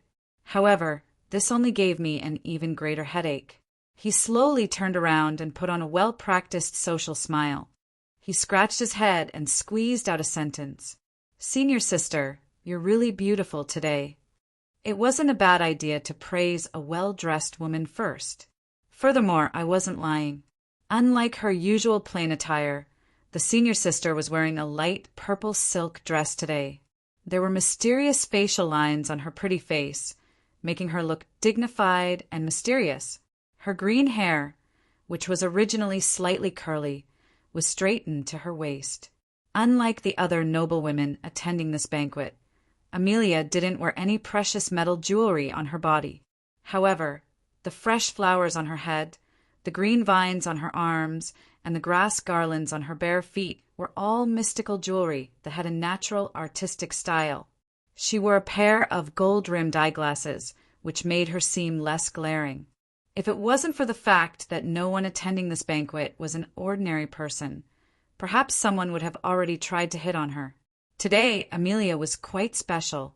She was quiet and beautiful and even seemed slightly motherly. If I had to find an adjective to describe her, I would probably have to use the cliched nature goddess or forest fairy. But now this originally quiet forest fairy was angry as well. She was glaring at me with displeasure. But the next instant she smiled again.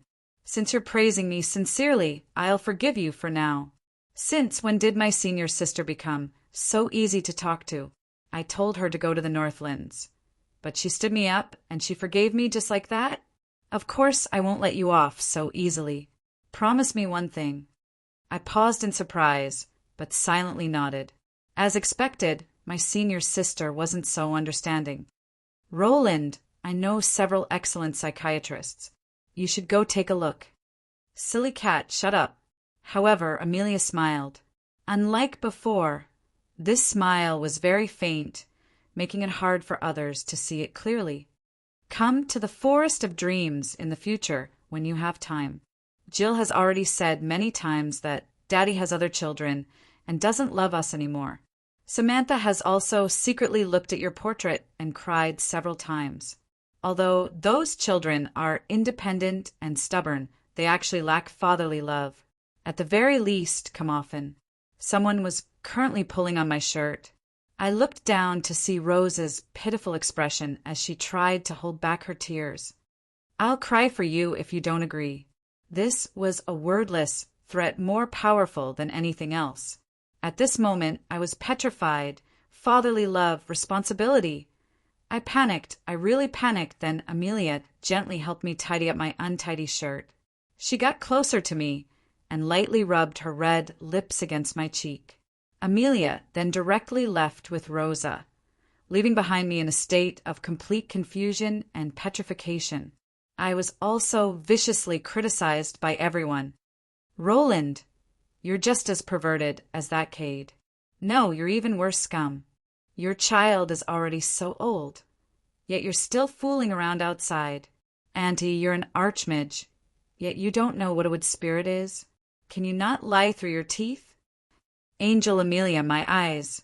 That archmage was actually vomiting blood. It would seem that the legendary Angel Amelia's fan club was going to place a bounty on my head again. My hands are burning. Burn this scum. My ice mage friend, when did you learn how to make fireballs? It's fine if you make fireballs, but at least don't set your sleeves on fire. Ha ha ha, Roland, you finally have such a day. You scum who always tries to screw me over. You deserve this day. This person was Cade, who had been laughing out loud in public while everyone else was whispering and pointing at him, causing the mages to lose all face.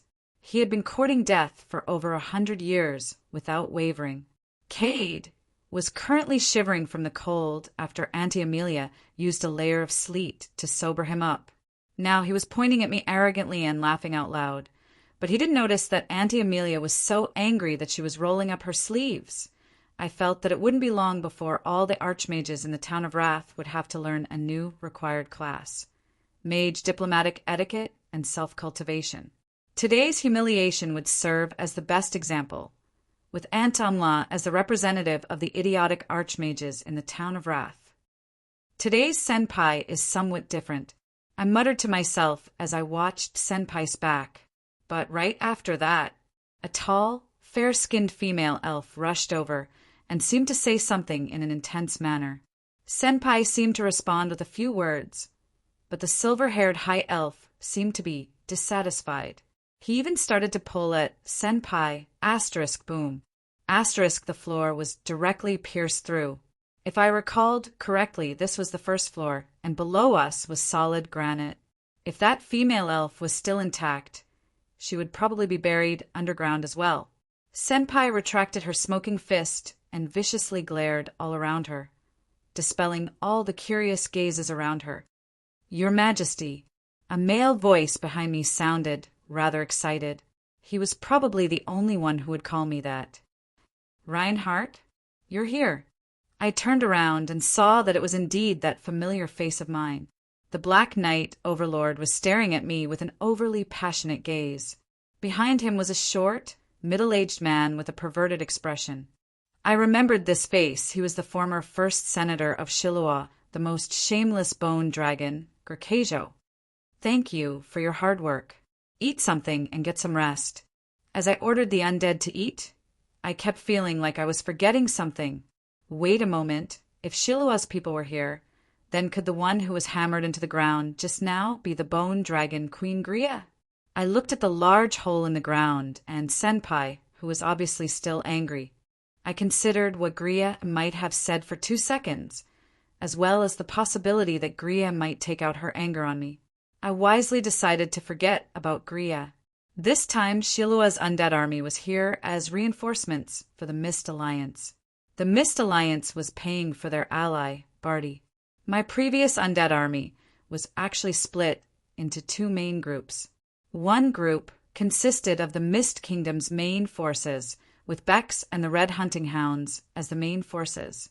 During the Battle of the Hades, most of them had chosen to stay in the Hades. The rest were either in the Mist Kingdom or returned to the cycle of reincarnation after the Battle of the Hades. The other group consisted of my subordinates from when I was still Yonya. Harloise, Grakajo, Reinhardt, Gria, and the other undead senators were all my subordinates. They had their own lives and goals. Although they obeyed me and fought for me, they were different from the red hunting hounds, who were like family and retainers to me. I could make them sacrifice themselves for me, but I was unable to make them stay in the Hades forever for me. In the end, most of them stayed in the Mist Alliance. And now, although only a few undead lords had come, nobody would know their enemies better than them if they had to fight against an undead army.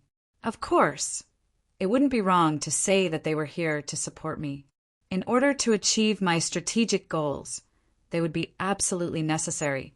Reinhardt, Gria, and Grakajo were the only remaining undead in Shiloh.